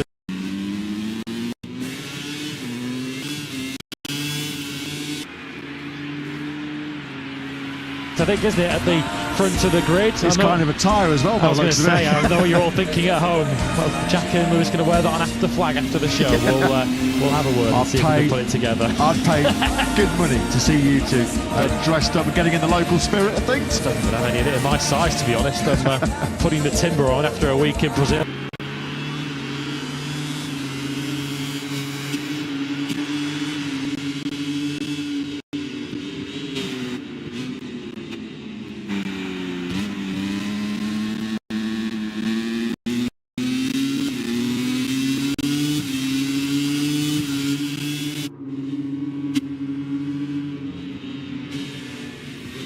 Beautiful stake in the city of Goiânia throughout the week. Yeah, Brazil and Goiânia have really taken MotoGP to their hearts over the course of this week. They've brought the colour, they've brought the atmosphere. It's now time for us to bring the action. Don't worry, mate, you can have a meat detox in Austin next week. Oh, wait. Oh, hang on a minute. No, maybe not. Brilliant. Absolutely wonderful to see a bit of the local culture in action here.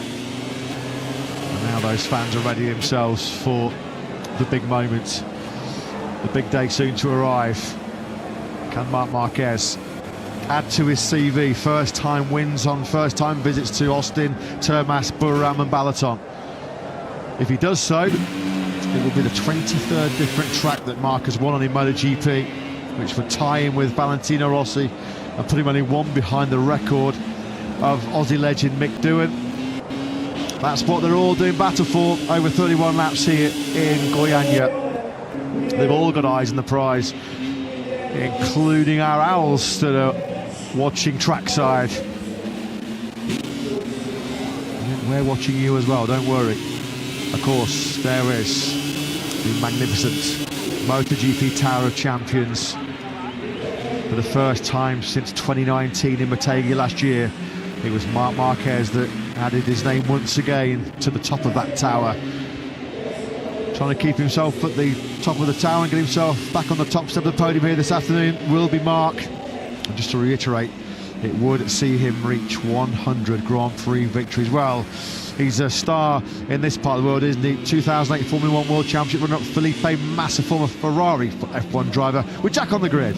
Felipe, an absolute pleasure to have you here on the grids ahead of the first Brazilian Grand Prix, for us anyway, in 22 years. How good is it as a Brazilian to see MotoGP return here? It's amazing. I love it to be here. It's a great experience, you know, to see what they're doing in the track, you know, how the courage these riders have, you know, to drive and what they do in the track. But also for me, the pleasure, you know, to be here to watch them in the MotoGP. You guys so nice also to receive all of us, and it's great to see MotoGP in Brazil. You of course have one of your own on the grid in Diogo Moreira, only his second Grand Prix and in the top 10 yesterday. How impressed have you been, and how much is the Brazilian public behind him? Oh, he's a future champion. I saw him before. I went to meet him for the first time, and he's a very good mentor, you know, and I tell him, you know, concentrate and enjoy. Felipe, great to have you here. Enjoy the race. Thank you. Welcome to Brazil. Yeah, thank you very much. Us. Yeah, thanks very much for a very warm welcome from the Brazilian public, and in particular the Goiânia public. It has been wonderful to be back here in Brazil. Looking forward to many more years of MotoGP racing here in this part of South America, as under red hot conditions the riders come, and very, very shortly we are going to get, I'm sure, what's going to be a rousing rendition of the Brazilian national anthem in the company of Gustavo Lima.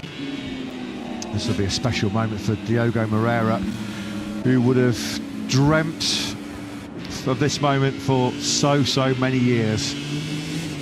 But now is his moment, it's his time to shine in front of his home crowd.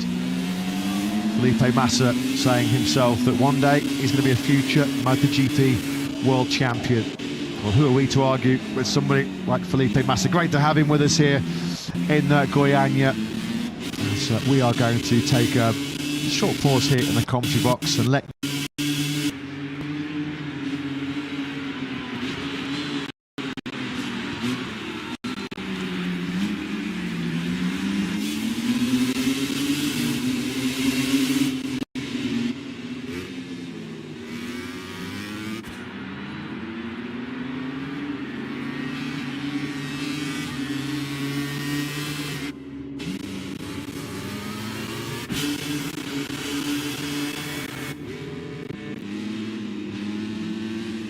to enjoy at home the Brazilian national anthem.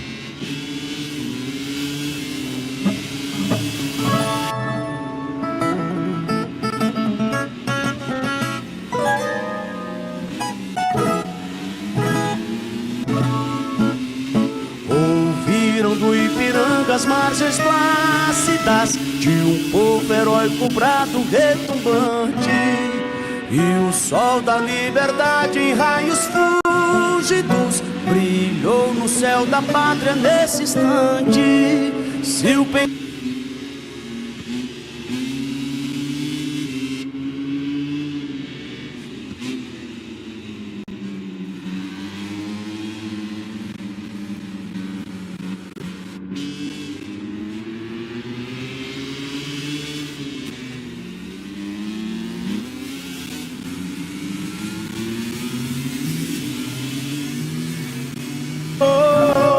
dessa igualdade conseguimos conquistar com braço forte.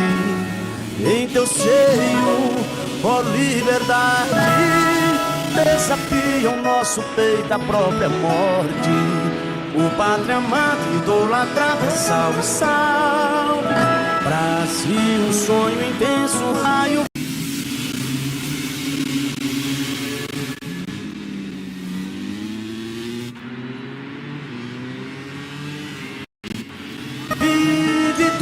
De amor e de esperança a terra desce. Se em teu formoso céu risonho e límpido a imagem do cruzeiro resplandece, gigante pela própria natureza. És belo, és forte, impávido colosso, e o teu futuro espelha essa grandeza. Terra dourada, entre outras mil, és tu, Brasil, ó pátria amada. Dos filhos deste sol és mãe, gentil pátria amada, Brasil.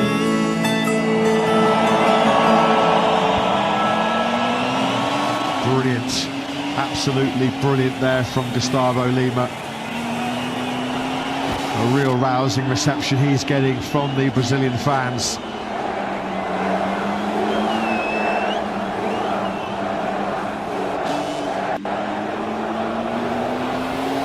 You reckon the Brazilian fans are passionate? You reckon they've missed their MotoGP racing since 2004? What an atmosphere. We can barely hear Jack and Pablo Nieto talking down the grid, but they're going to have a go, guys. Yeah, down here with Pablo Nieto, and they're just getting confirmed. It's 23-lap race. 23-lap race just confirmed right now to Pablo Nieto, who's telling Fabio Di Antonio, let me just see if I can grab a quick word. In fact, no, he needs to run off, obviously, with that. That's a huge impactor on the race. Pablo Nieto running off to speak to Frankie Morbidelli. Come back to me, guys. Yeah, there has been some talk here. We saw, didn't we, at the start of our MotoGP coverage on the grid about half an hour ago, Marc Marquez and Luca Marini were having a chat with rider safety delegate Loris Capirossi. And we suspected, given the fact that we are experiencing ambient temperatures of in excess of 30 degrees. There is confirmation on your screens. Brilliant work by Jack there to give you confirmation. The race then has been reduced by 8 laps. 8 laps is a significant reduction in the number of laps. 31 down to 23.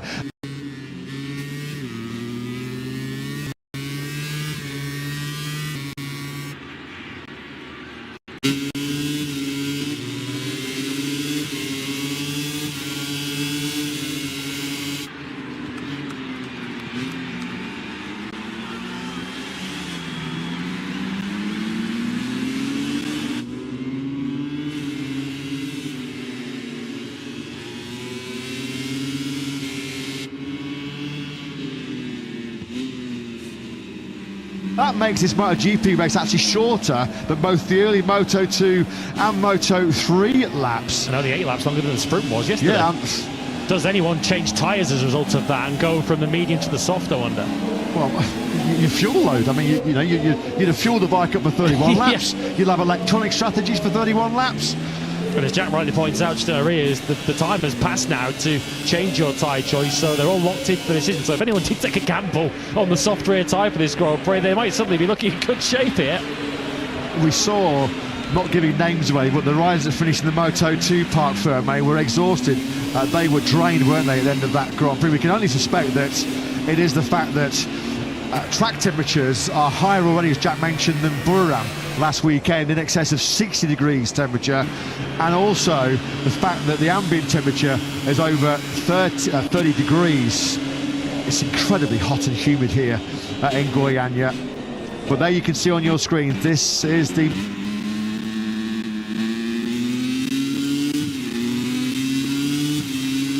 message from race direction. There has been a very significant reduction in our planned race distance here. We are dropping down from 31 to 23 laps. The 31 lap race distance, just a reminder, was going to make it the highest number of laps in the MotoGP race in 13 years, since there were 32 laps over in California for the 2013 American Grand Prix at Laguna Seca, which on that occasion, of course, was won by the man on your screens right now, Marc Marquez. We will go from third place on the grid. Pablo Nieto, who's been a rather busy man in the last few minutes, he is now back with Jack. Pablo, that's obviously huge news. It's going to have a huge impact on how you attack this race. What have you told the guys, and how does that change tactic? The problem now is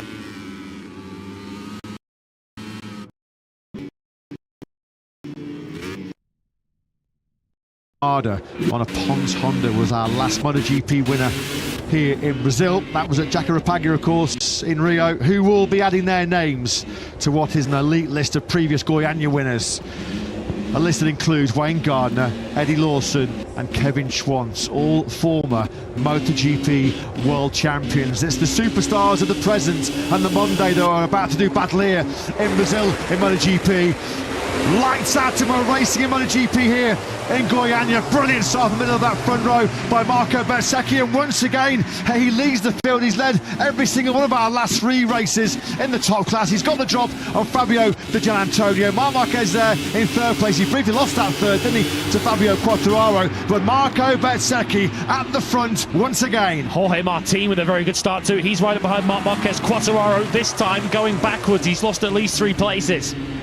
Unbelievable this by Marco Bezzecchi. Led every single lap in Portimao, led every single lap in Valencia at the end of 2025, led all laps in Voram last time round, and once again back in very, very familiar territory. He leads fellow Italian Di Giannantonio. Pedro Acosta's made an incredible start. He's up to 5th place right up behind Martin. Took him so long to make any progress yesterday, but already the World Championship leader is up into the top 5. Yeah, Fabio Quartararo's dropped back down into 10th place.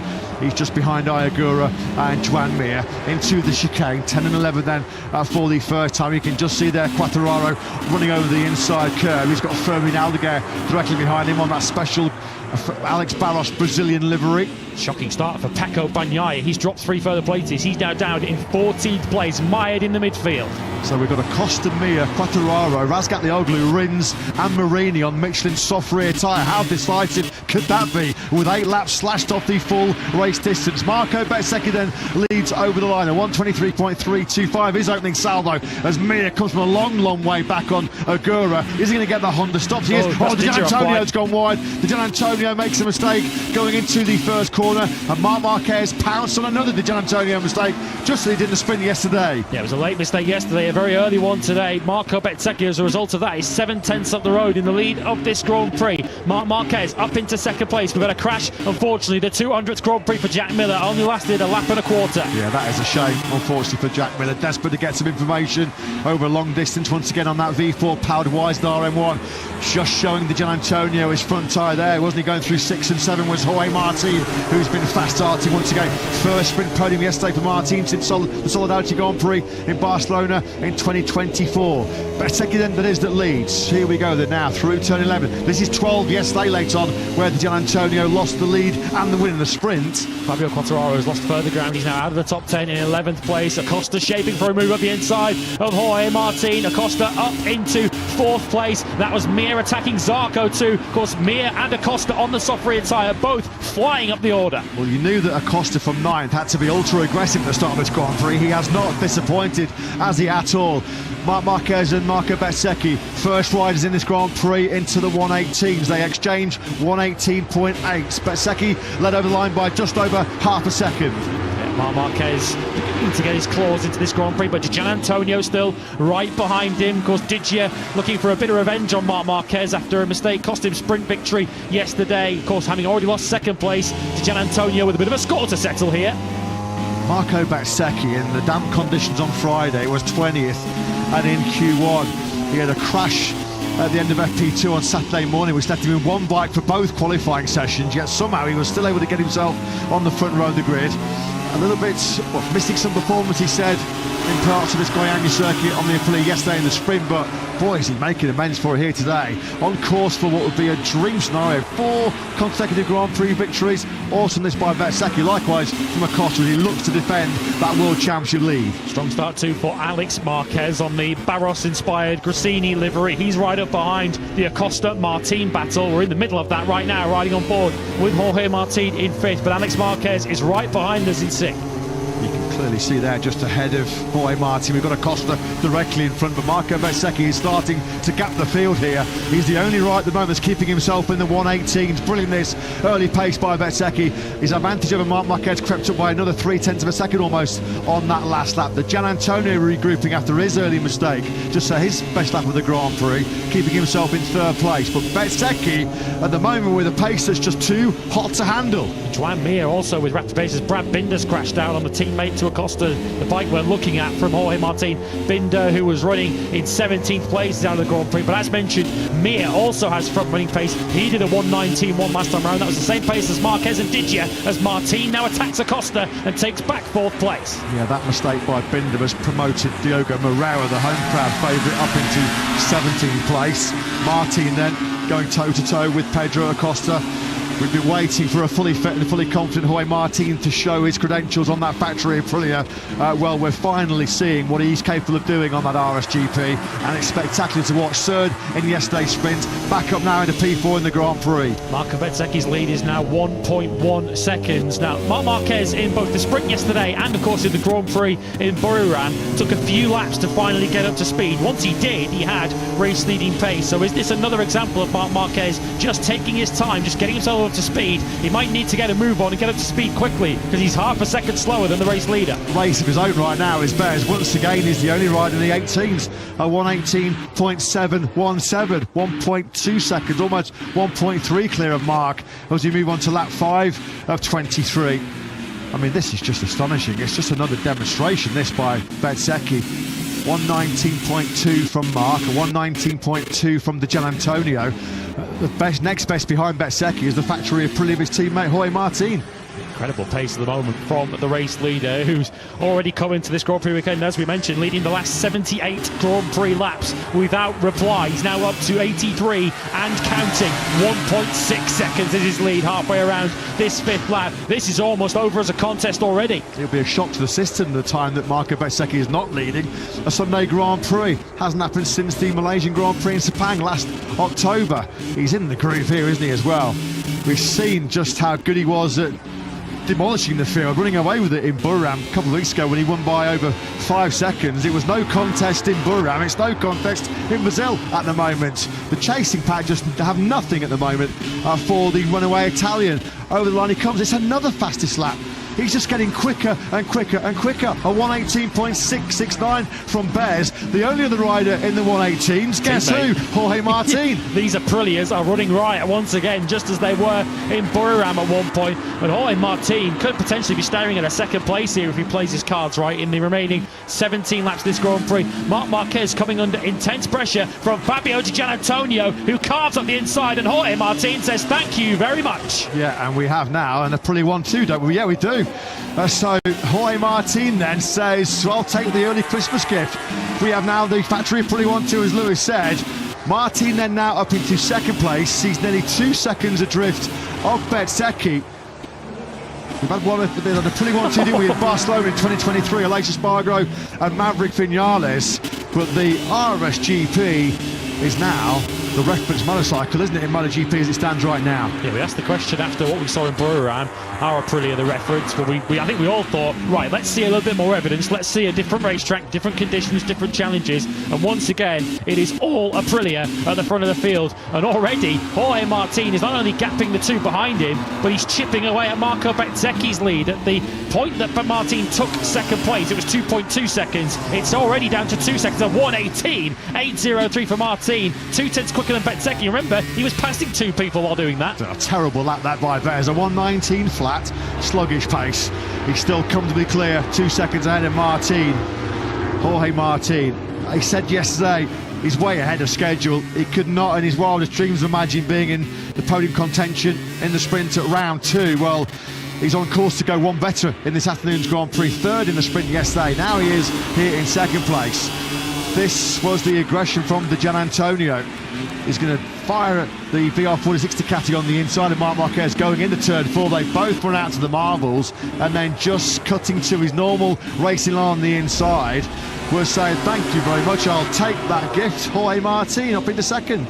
So Marc Marquez then sitting in 4th place. Of course, missed the podium after his tyre came off the rim when he clipped that curve in Buriram. At the moment, he's going 2 for 2 of missing Grand Prix podiums, which is not what we expected to be saying about the reigning world champion. But like in Buriram, put to one side what happened when he dropped out of the Grand Prix, he did stay patient and he did come into the Grand Prix as it moved into the second half. So don't expect the 93 to be panicking just yet. Just shows how much Digi's aggression on that last lap cost Marc Marquez. Marquez was a second slower than Jorge Martin. The Gianantonio now gets himself into the 118s for the first time in this Grand Prix. He's not going to let Aprilia run away with the 1-2 here, is he, in Brazil? Marco Bezzecchi might be running away with the win, but Jorge Martin's got a big fight to hold on to that second place. Marc Marquez once again in those low 119s. His pace just 6/1000 of a second between Marc and Pedro Acosta in 5th. Further down, Aygura, another Aprilia that's doing 118s. Aygura, his fastest lap of the Grand Prix in P8. Much like yesterday though, for Aygura, he's stuck in traffic, which is his big problem at the moment. He's behind Mir, Alex Marquez and Acosta. You just see him in the back of the picture. Bezzecchi was running away with this Grand Prix. I think he still just about is, but Jorge Martin did take 3/10 out of him on the last lap to cut that lead down to 1.8. I'm sure Marco Bezzecchi does have some extra pace up his sleeve if he needs it, but Jorge Martin, don't think he's going to be playing the team game if he has a sniff of a MotoGP victory. So often Fabio Quartararo carries the hopes of the factory Yamaha squad and Yamaha in general. Unfortunately today though for him, the Frenchman is not at the top Yamaha run at the moment. That's Alex Rins in 13th place. Rins doing an excellent job actually, just at a 119.535. Fabio Quartararo was over the line in 14th place, but you can see on the timing tower he's out of the point scoring places at the moment. It's Quartararo. He's been picked off by Moreira.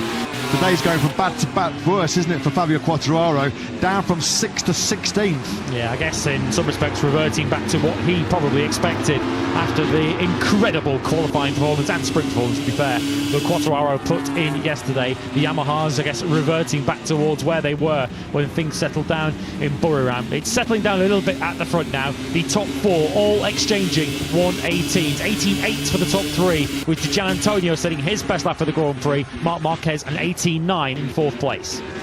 Everybody in MotoGP right now trying to work out the conundrum. How on earth do you halt Marco Bezzecchi on a Grand Prix Sunday? Just another phenomenal performance this by Bezzecchi. Brilliant start he made from second place on the grid. Didn't really give a sniff to Marc Marquez and Fabio Di Gianantonio on the 2 Ducatis alongside him to try and get that whole shot on the long one down to the downhill braking zone for turn 1. And since then, nobody really has seen which way Bez went. And they're not seeing any way to catch him at the moment. Acosta's not really getting himself involved in this battle yet for 2nd, 3rd and 4th. Acosta's doing low 19s. He also did a personal best on the last lap, but he's the best part of a second behind Marc Marquez and is losing the World Championship lead as it stands at the moment, losing it to this man, to Marco Bezzecchi, whose golden run looks set at the moment to continue. He is staring, although we're not quite at half race distance yet, but he is on course at the moment for 4 lights to flag victories in a row. Giacomo Agostini, Valentino Rossi and his great pal Pecco Bagnaia, previous Italians in MotoGP history to win 4 on the spin. And barring any late dramas, barring any late disasters, it looks like it's going to be 4 on the spin as far as Bezzecchi is concerned. He picked up his pace on that previous lap. He was back in the 118, just responding, maybe just seeing on his pit board that his gap down to Jorge Martin had just come down to 1.7, 1.8. Did he have a response? You bet he did. And now he's back in the 118s himself. It's Aprilia then versus Aprilia at the moment at the front of the race, with Martin putting half a second between himself and this Ducati battle as Marc Marquez gets a little bit hot there into turn 10, and a bit of a grimace and a shake of the head for Gigi Dall'Igna. He's not had this feeling very often in the last few years, has he?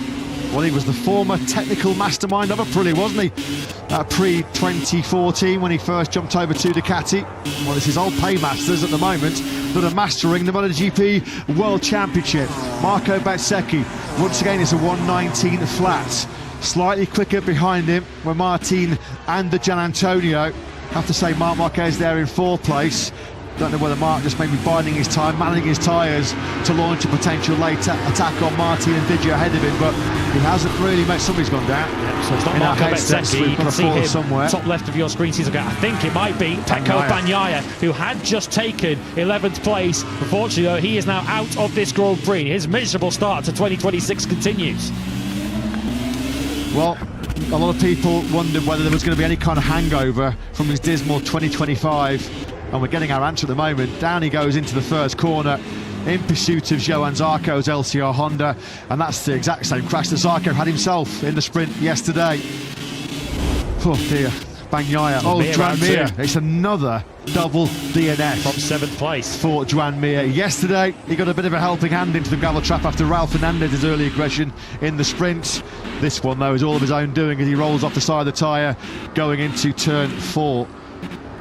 This is a Grand Prix, as I mentioned on the warm-up lap, of survival.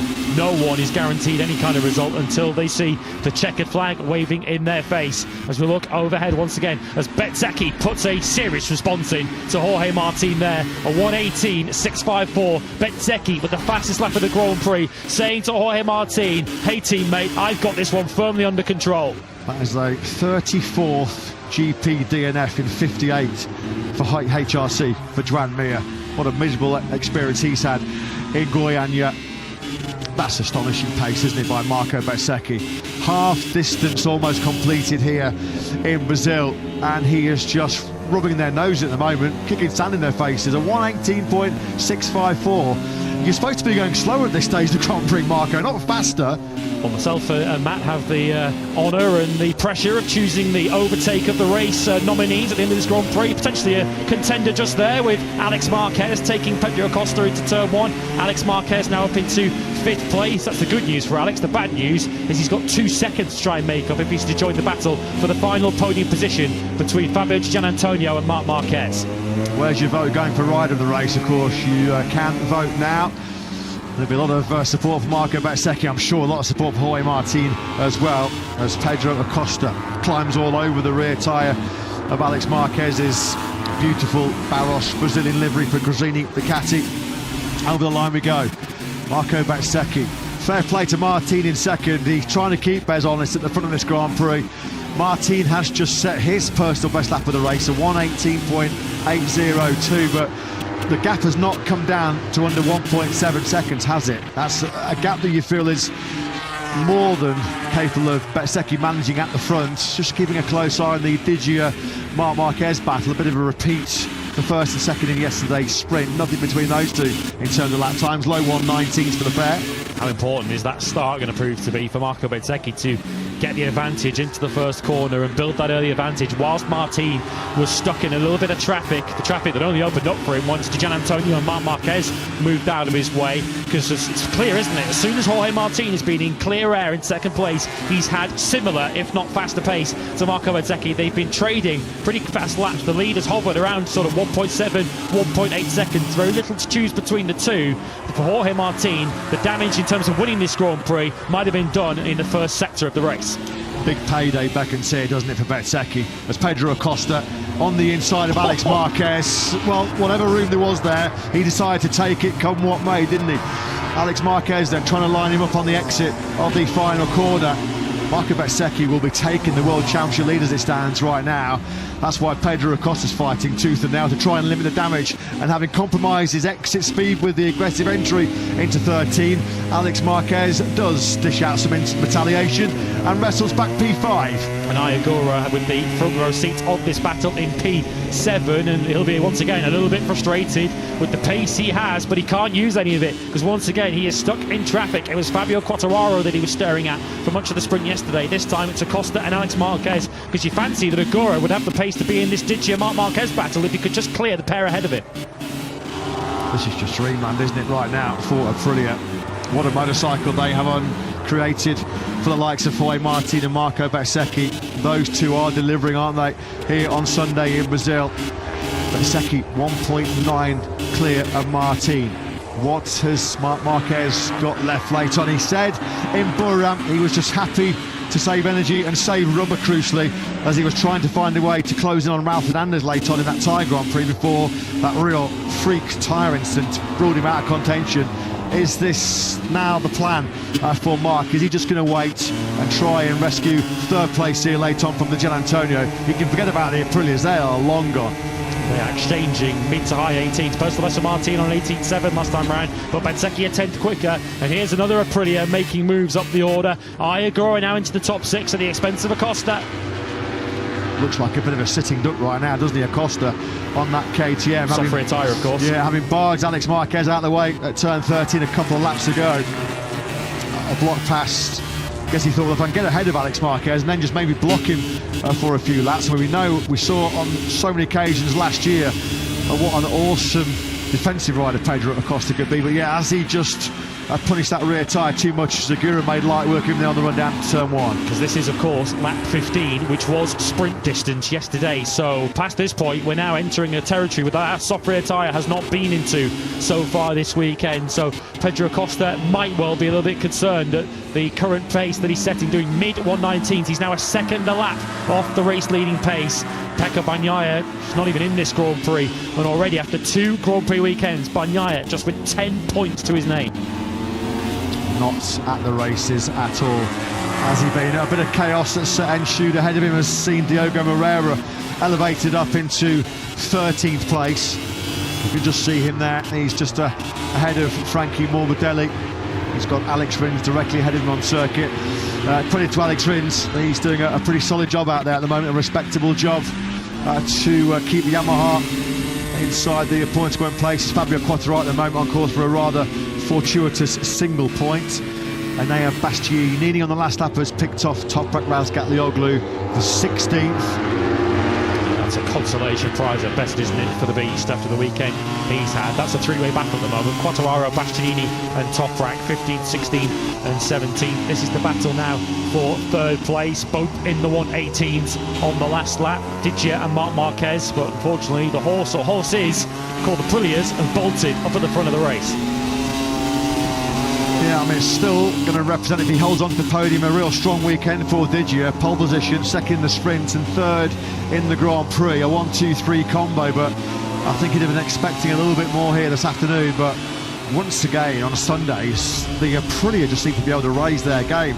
They're able to just ramp it up a couple of gears, find another level, and basically, let's be honest, they're crushing the opposition again once again here in Brazil. Marco Bezzecchi is over the line. He's on lap 17 of 2023, and he's still in the 18s. So too is Martin, sensing that Mark here is just starting to build up for his late threat. Marc Marquez now has just fired in a rare 118 for the factory Ducati rider. Well, I don't think even a grid-style samba show is going to break the concentration of Fabio Di Gianantonio here, given what happened to him yesterday, right here in the sprint, as he went wide and released the gold medal from around his neck and over the neck of Marc Marquez. Di Gianantonio will be highly motivated here to get a little bit of revenge, not only on Marc Marquez, but I guess on himself, after the mistake that cost him a win yesterday. Well, I had a pleasure of interviewing Marco Bezzecchi after his win in Burma. I had a bit of a post-race Thai Grand Prix bet with him. If he won in Brazil, he'd do some samba on the podium. I'm sure he's forgotten that, but let's hope if he does get the job done, we're going to see a bit of samba. I'm sure he will do. He's got a good teacher, hasn't he, in the VR46 Academy from Frankie Morbidelli. How's Frankie getting on in what is his second home Grand Prix? He's got huge family and friend support here this weekend. Not really going Frankie's way, down in 14th position at the moment. And yeah, this threat is really starting to build here, isn't it, from Mark. He's piling the pressure on once again from Fabio Di Gianantonio. How many laps so far this weekend has Digia crossed the line and seen +0.93? Digia's doing his level best. He just did his personal best on a 118.8, matched by Marc Marquez. So Digia is trying to prove a bit of a point here to Marc Marquez, but I've got everything it takes to hold you off in a head-to-head battle, which he didn't yesterday. He's still got another 6 laps to keep the world champion behind. Yeah, which ain't going to be an easy task, is it, at all? It was a task that he was almost up to in the sprint yesterday. Kept Marquez at bay until a couple laps from the end of the sprint, but he's got it all on here because Marc Marquez is really starting to put that pressure firmly on the 49. Potentially starting to come back at Martin a little bit the last couple of laps. See a bit of movement there for Marc Marquez around turn 6. On the last lap they were a tenth quicker than Jorge Martin. Already on this lap so far they've pulled another tenth and a half back. Don't think Martin or Aprilia will be panicking just yet, but Martin might need to just squeeze a little bit more pace out of that Aprilia just to safeguard that second place. Now, I'm not Jorge Martin, and I'm not Jorge Martin's representatives, but these kind of performances are making it hard and hard to fathom why he would potentially, if you believe the rumours, be jumping out of the factory Aprilia squad to Yamaha.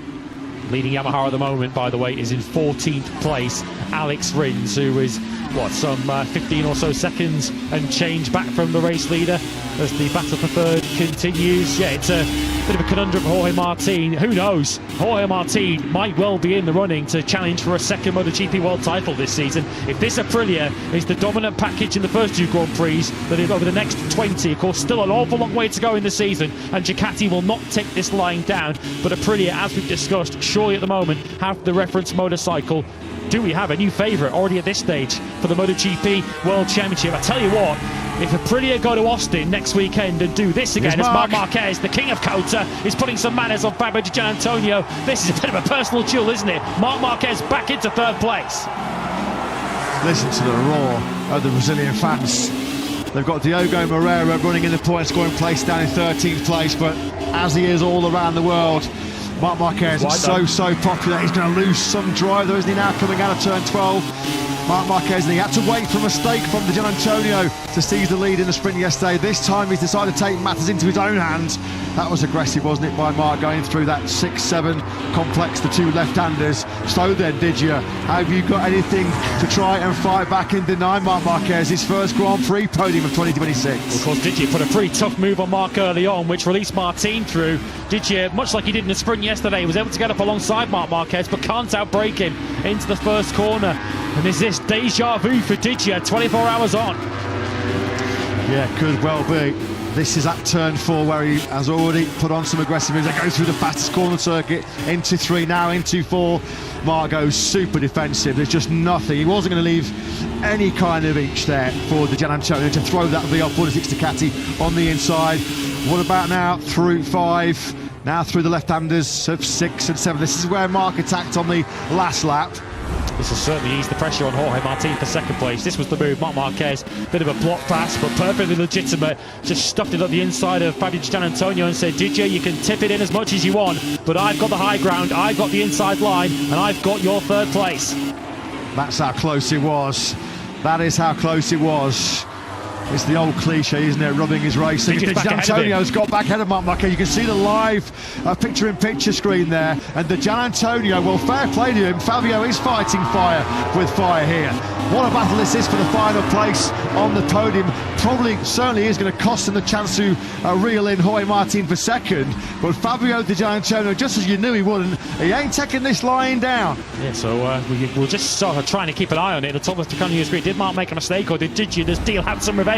We're going to see it now. Marc Marquez just wide, much like Digia was yesterday in the sprint. This time it was Fabio on the receiving end. Yeah, Marc was nearly down there, wasn't he? Going through 11, and now he's got to do all the hard work over again. Just about 2.5 laps remaining here in Brazil.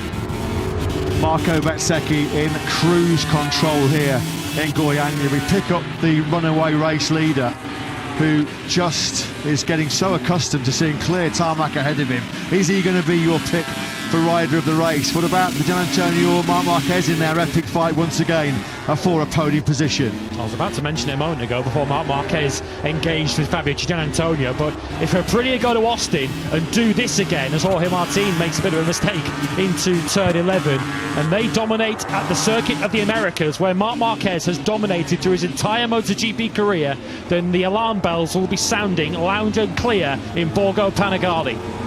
Well, at least they're going to get out of Brazil with one bike on the podium, it looks like. Of course, last time out in Burra, no Ducati on the podium for the first time in 89 Grand Prix. No Ducati on the box for the first time in 5 long years. But you have to say, once again, Aprilia are creaming the opposition, aren't they? Marc Marquez then, hard on the brakes into the long right-hander of turns 1 and 2.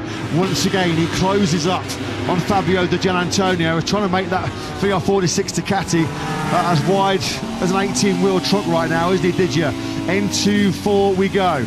Marc Marquez nowhere near close enough to try and launch the attack. He won't be close enough either to make another move here at turn 5 like he did a few laps ago. Marc's a wily customer, of course. He's been down this road many times before, won, of course, so many world championships. I don't think he's going to launch a crazy one from too far back here. 13 points is better than nothing, and at the moment he's not showing any signs of getting close enough to even launch a speculative one on Fabio Di Giannantonio. Let's not forget as well, even though this has been reduced by 8 laps, Marc Marquez has not completed a Grand Prix since he won the World Championship in Motegi over 170 days ago. We still know he's probably not completely fully recovered with that right shoulder he broke in Mandalika, so maybe a bit of fatigue's creeping in now as well for the 93. Or maybe for Jorge Martin too. He'll be quite keen to see the checkered flag because he's lost 6/10 on this lap to the Digia Marquez battle. Final lap begins for Marco Bezzecchi. Martin did a 19.5 on the last lap, lost 7/10 to Fabio Di Giannantonio, but the good news for the Martinator is he's got one more lap to survive. It has once again been an exhibition in fast starting, fast pace, and then controlling a Grand Prix at the front from Marco Bezzecchi. He is going to join a very illustrious group of riders. This is 77 years of the MotoGP World Championship, previously only 13 and 13 and 4 successive MotoGP races. This is the historic moment beckoning for Bez. And let's be honest, he's not really been flustered, has he? He's not really been pressured. He's made it look so easy. It isn't, trust us, but Marco Bezzecchi is laying down a gauntlet here. He is throwing down a big marker. He ended 2025 with 2 wins in a row. He started 2026 with 2 wins in a row. Catch me if you can's the message. It's getting even better for Aprilia. Gurus just taken 5th from Alex Marquez, but Marco Bezzecchi, is he about just to underline his status as MotoGP World Championship favourite? Marco Bezzecchi was utterly brilliant in Buram to start 2026, and there's been a repeat. Bezzecchi has been brilliant here in Brazil. He wins our first Brazilian Grand Prix in 22 years. He absolutely destroyed the field once again. Winner in Thailand by over 5 seconds. Winner here today in Goiânia by over 3 seconds. Jorge Martin completes a fairy tale 1-2 for the factory of Prix squad. A first Grand Prix podium since he won the World Championship at Barcelona in 2024 for Martin. Fabio Di Giannantonio does win out in another personal duel with Marc Marquez, despite the fact on the last lap of that Grand Prix, Marc did put in his best lap of the race, a 1:18.679, but it was not good enough. Di Giannantonio holds on for the podium. Ayogura got Alex Marquez for 5th on the last lap. The fireworks start, the firecrackers are underway, and on fire is Marco Bezzecchi on the factory Aprilia. He takes the lead in the MotoGP World Championship. Only Valentino Rossi, Marc Marquez, Jorge Lorenzo and Pecco Bagnaia had won 4 successive Grand Prix in the modern era. Some club that is to be part of. There were points. Agura got Alex Marquez late on for 5th. Pedro Acosta dropped down to 7th and loses the World Champs lead. A brilliant 8th place of Fermin Aldeguer on his first Grand Prix action since Valencia. A 9th and a top 10 for Zarco and Ralph Fernandez. Points for Marini, Morbidelli, Moreira, Rins and Bastianini. But this feels like another big statement performance by Marco Bezzecchi. The records keep tumbling for the Italian and for the Aprilia factory. First ever Aprilia rider to win 4 consecutive Grand Prix. The 27-year-old from Italy's Adriatic coast. Well, he is going to be enjoying his samba tonight here in Goiânia. What a ride. Never ever looked like throwing that one away from lights out to finish. True dominance. Aprilia rubbing Ducati's noses in it. A 1-2, they're first for the best part of 3 years. Paolo Bonora giving his immediate reaction to Jack. Paolo, the perfect day, who unsurprisingly is getting hugs, kisses from everyone in the Aprilia box. 1-2 in the Brazilian Grand Prix, doesn't get any better than that. What a performance, what a turnaround from yesterday from Marco. How did he pull it off? Yeah, the medium tire on the rear since this morning fixed something that we struggled a bit during the sprint race.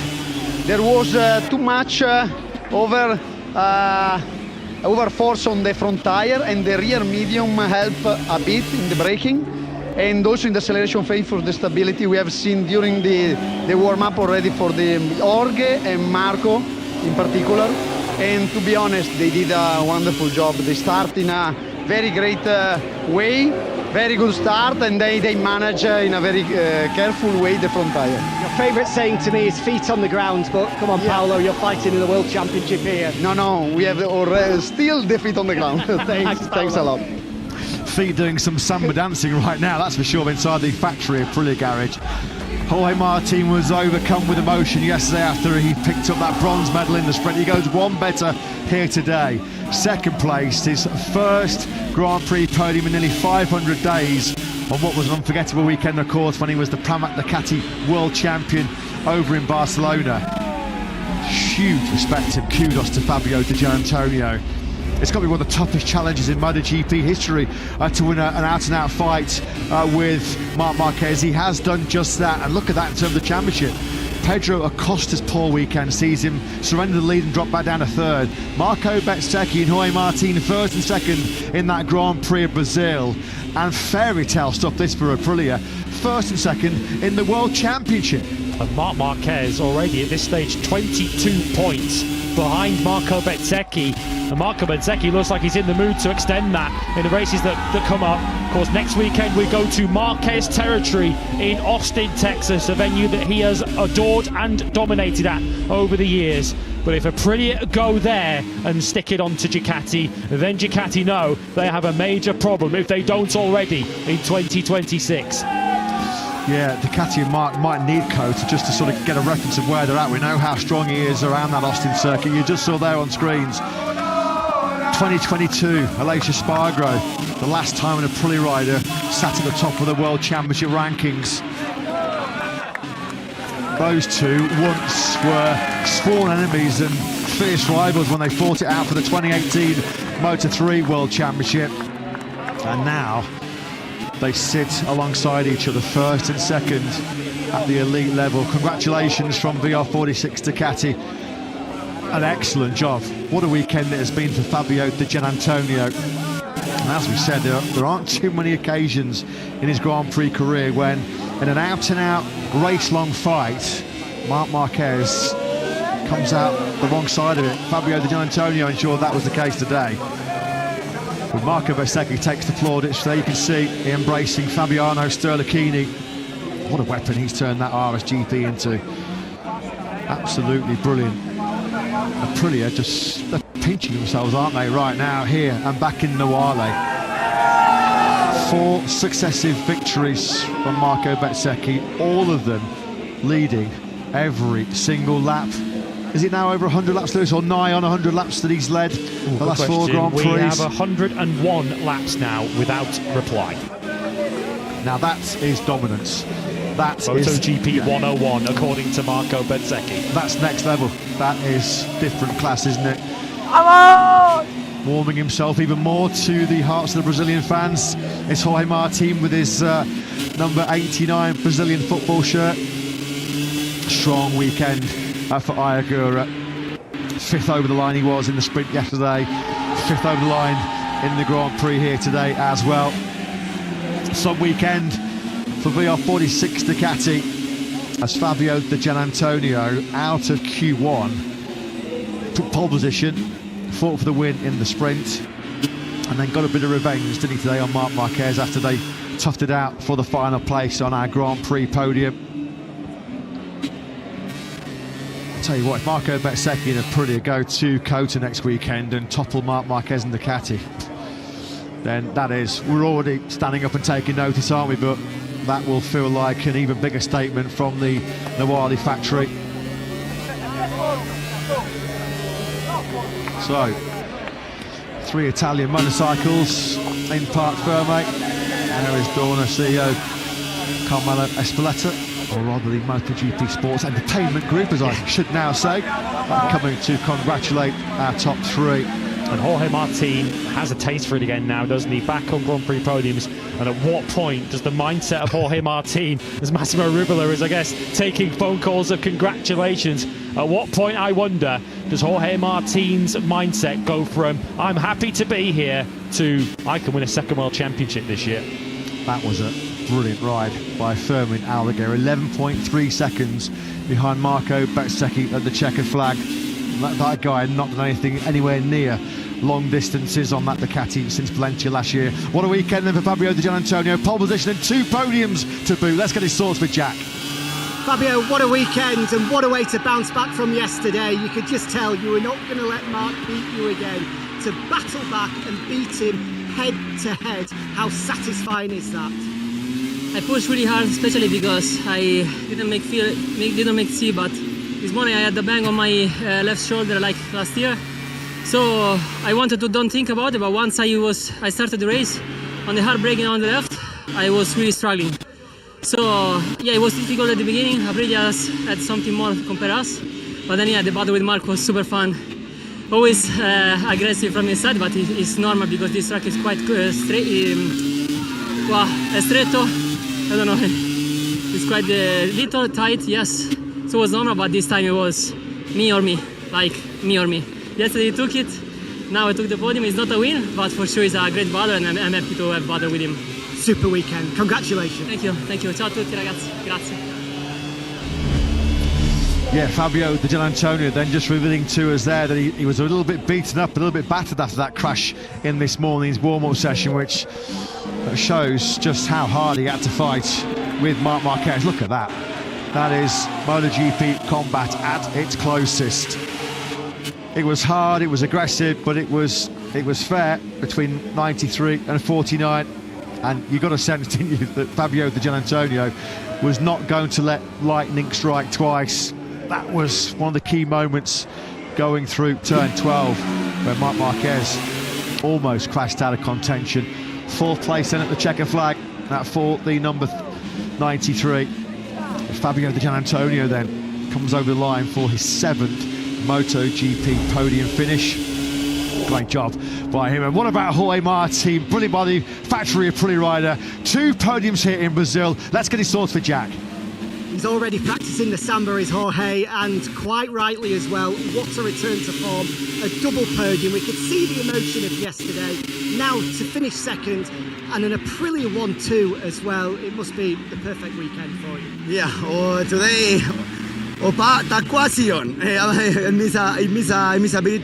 Today Marco was really strong. At some point of the race I thought I could catch up, but luckily, Fabio overtook Marc and I went through, and then I saw I was faster at that point. I was trying to manage everything on the bike. For me, long runs is really unpredictable, so every lap was a bit different. I was struggling a bit towards the end, but I managed well.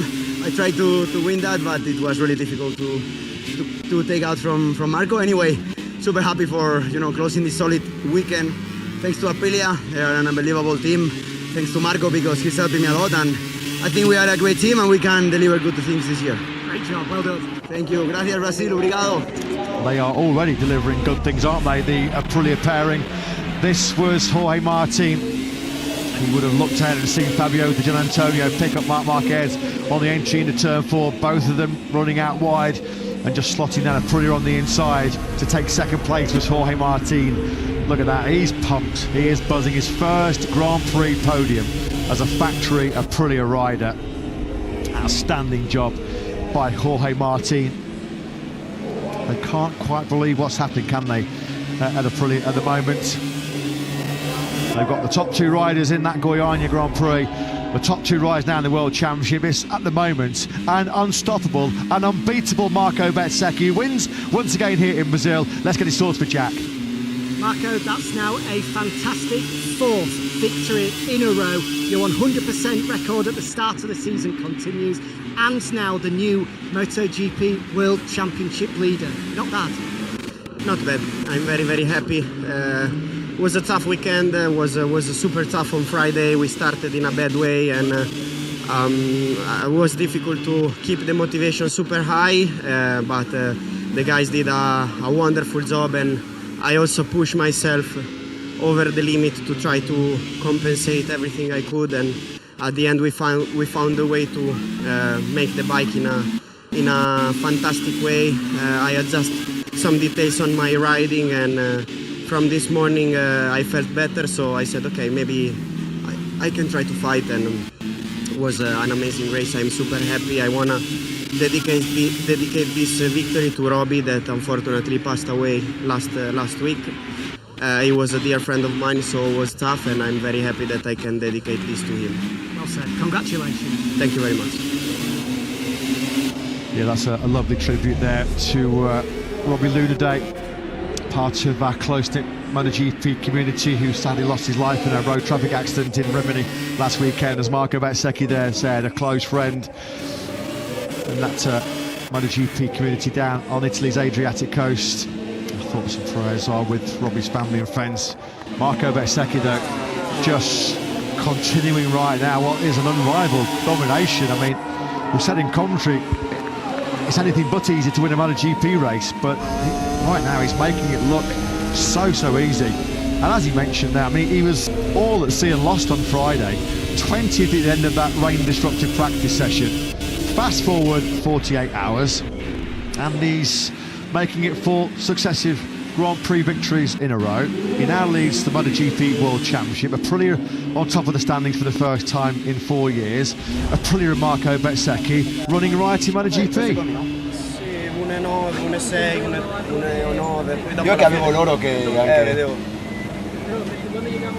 Dopo gli ultimi giri ho continuato a fare 18. Io lì ho... dove è caduto ieri? Gli altri 3? Sì. Fuori, no, sul blu, come te ieri, guarda. Che mancavano 3 e io lì ho detto basta, Martinator. Comunque bellissimo. Bene, oddio, primo secondo, cazzo. Di 3 oggi faccio, io quasi sorpasso loro di 3, vero? Oggi la mia non va sul via, dai. Cosa non va? Voi andate forte su Prix. Matteo è di più.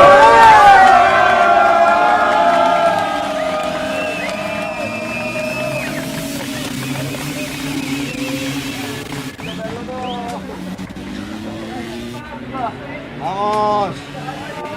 White out. Vamos juntos. Eso un podio.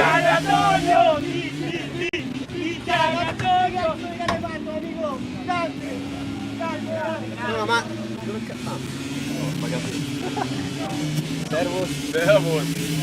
Marco Bezzecchi and Jorge Martin starting their post-Grand Prix debrief there. Trying to pinch themselves, I'm sure, going, we're 1 and 2 in the championship, mate. l'acqua c'è? Sì. Monster. Buona, ma. 31 hanno dato. 31 hanno dato. Peccato la benzina. Oh, è vero. Anzi, devo dirgli che partito. A me mi dava spia benzina, ma a me dopo mi sono dimenticato, ho detto all'inizio ho cambiato. Ah, sì? Poi dopo ho detto, Ho sbagliato, cosa vai, cazzo vai. dai? Che cazzata questa. Dove va Orga? Io non avevo proprio grip all'inizio, mamma mia, all'inizio era ghiaccio. Potrebbe stare peggio, dai.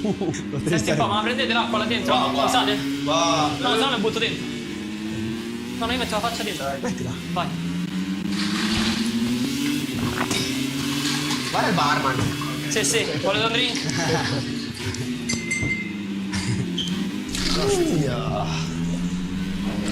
Mamma mia, tostissima la qua. Mazza, va benissimo. Sì, non aveva grip all'inizio. Un po' poi in Oh! Mi si è attaccata la spallina sulla pedana. Guarda. Sì. Mi ha tirato la spallina. Tac, l'ha tenuto dentro. Sì, è bravo a far quello. Guarda. Ah, è questo, Dio. Sì. Non so se la pedana ha qualcosa, però guarda. È la cosa della carena, secondo me. Può essere. Nuovo kit. Oh, oddio, ma quanto? Oh, ma lì Uno pari. Uno pari, anche nell'aereo uguale ho fatto. Ma lì l'asfalto Si sta togliendo. si sta spaccando tutto. Sì. Ma poi c'era l'acqua all'ultimo. 2 stage. Ma perché? Ma che ieri, quella di ieri. Io il giro di ricognizione. Grande tiro. Ho visto, ho detto, ma che cazzo è? Grande pezzo. Questo non si la dava, adesso io non so che c'è. Vamos. Grande Matteo. Mis gafas están por ahí, siempre digo. Sí.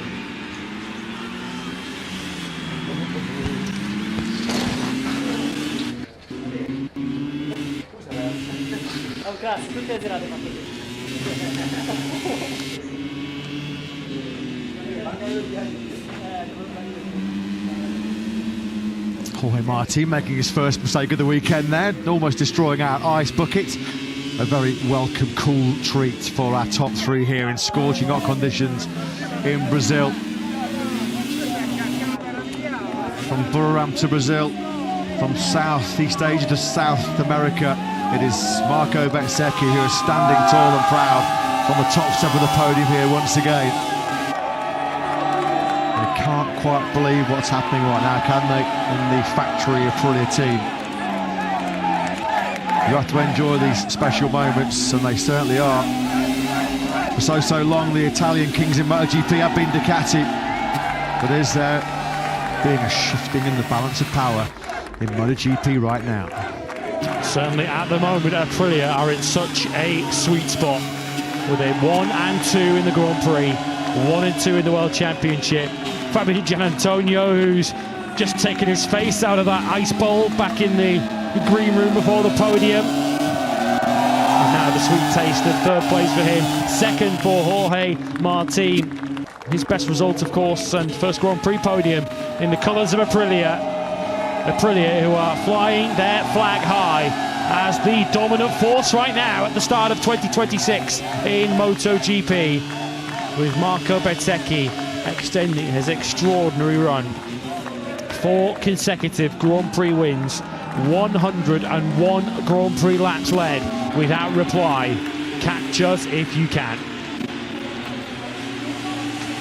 The winning constructor prize, which of course, once again, goes to the boys from Noale.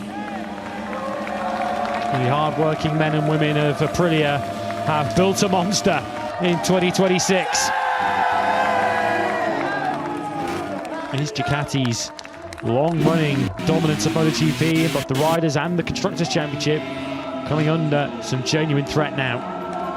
The Vice-Governor of Goiás, the region of which we're so delighted to have come for this first Brazilian Grand Prix in over 2 decades, presents the trophy to Fabio Di Gianantonio, who of course ended last season with podium in Valencia. That's 2 of the last 3 then for him.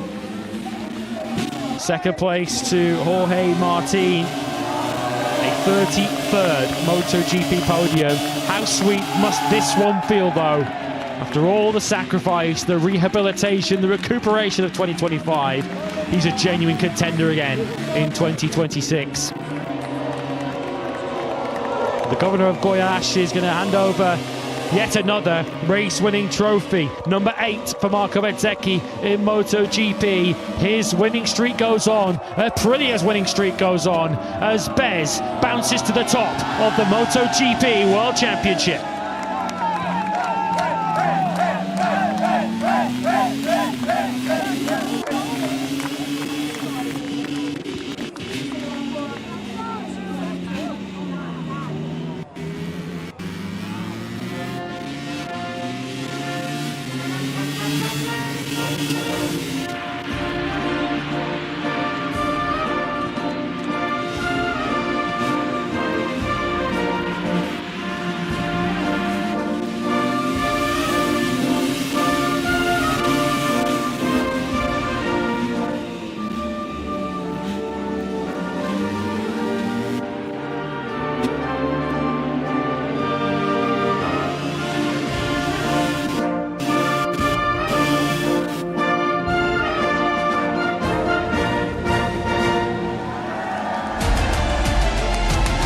Marco Bezzecchi and Aprilia are getting very used to hearing the Italian national anthem ring out at the end of MotoGP races, aren't they, recently? That's for the 4th Grand Prix in succession. It was simply the Bez. Simply irresistible, isn't he, right now? The 27-year-old Italian who will leave South America and head north to the Circuit of the Americas in Austin, Texas for round 3 in 2026. Installed as the new World Championship leader, and potentially, maybe in some people's eyes, installed as now a new MotoGP World Championship favourite. long season ahead of us. Very, very early doors, but the signs incredibly positive, aren't they? If you're associated with Marco Bezzecchi and Aprilia, work to do. Bit of homework going to be going on at Borgo Panigale, isn't there? After Ducati see Aprilia dominate a Grand Prix once again. That's going to be a very sweet gulp of Prosecco for Marco Bezzecchi and Aprilia. He joins previous Goiânia winners Wayne Gardner, Eddie Lawson and Kevin Schwantz. What a quartet that is to be part of. Marco Bezzecchi joining 3 previous MotoGP World Champions as Goiânia Grand Prix winners, and he did it in some style. He never looked back once he hit the front from the middle of that front row of the grid, and it is now over 100 laps since Marc Marquez had anybody in front of him in a Sunday Grand Prix. Jorge Martin enjoying the celebrations, his first Aprilia podium. Fabio Di Gianantonio, he's got a smile, but he had to grit his teeth in that Grand Prix, revealing to Jack in Park Fair, made a bit of damage to that troublesome left shoulder, of course, which caused him so many issues at the end of 2024.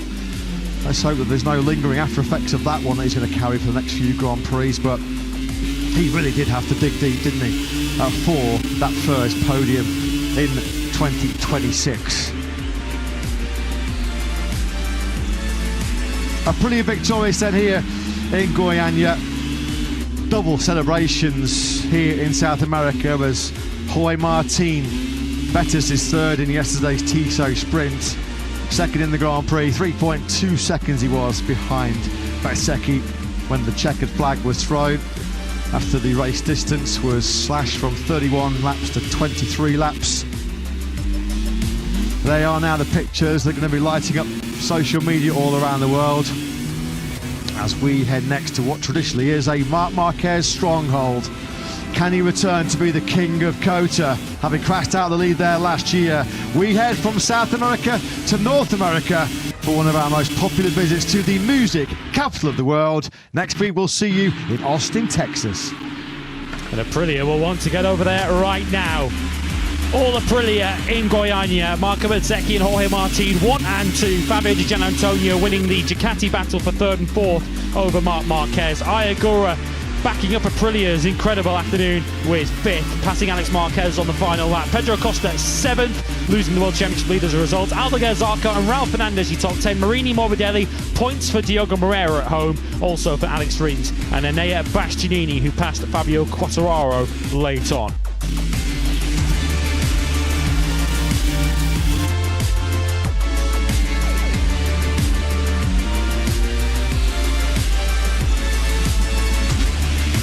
So here's what it means for the World Championship. Marco Bezzecchi 11 points ahead of his teammate Jorge Martin. Pedro Acosta drops 2 to 3rd. Fabio Di Gianantonio and Marc Marquez 4th and 5th. The reigning champion 22 points off the lead. He does though jump ahead of the Trackhouse Aprilias of Ayagura and Ralph Fernandez today.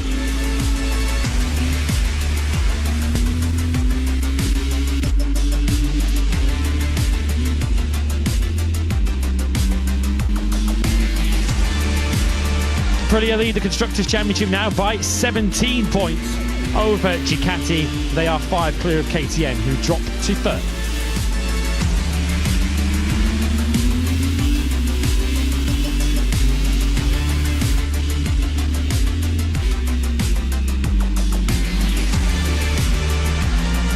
Team standings, Aprilia, well, they've led 101 laps without reply. They have 101 points on the board in the Teams Championship. They are 39 clear of their compatriots from the satellite team Trackhouse.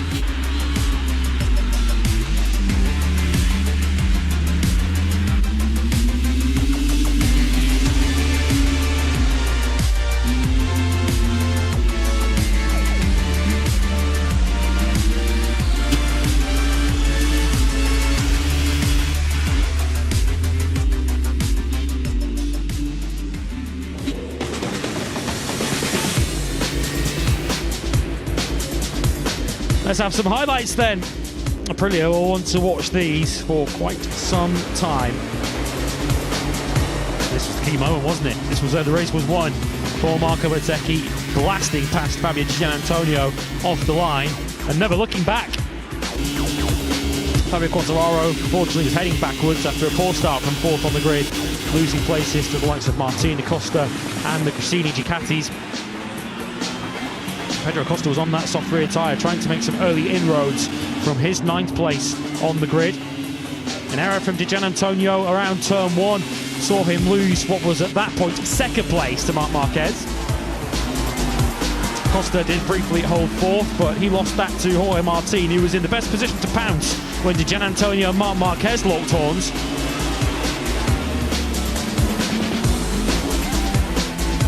Pecco Bagnaia was struggling in the midfield, running in 11th place when he crashed at turn 1.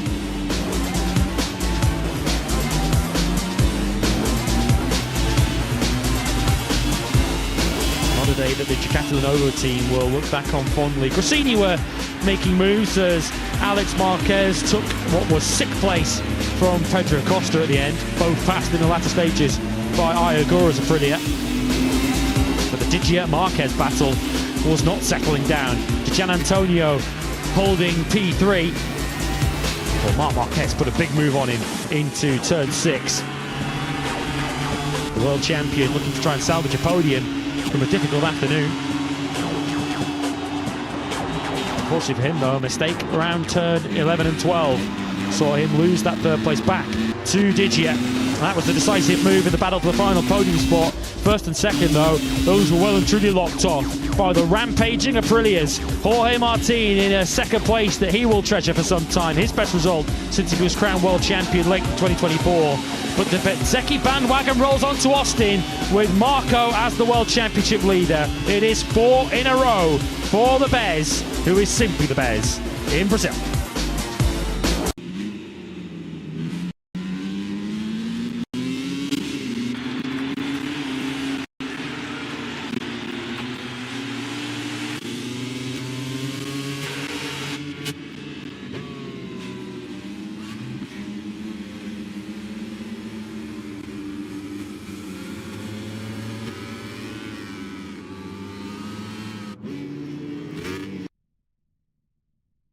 you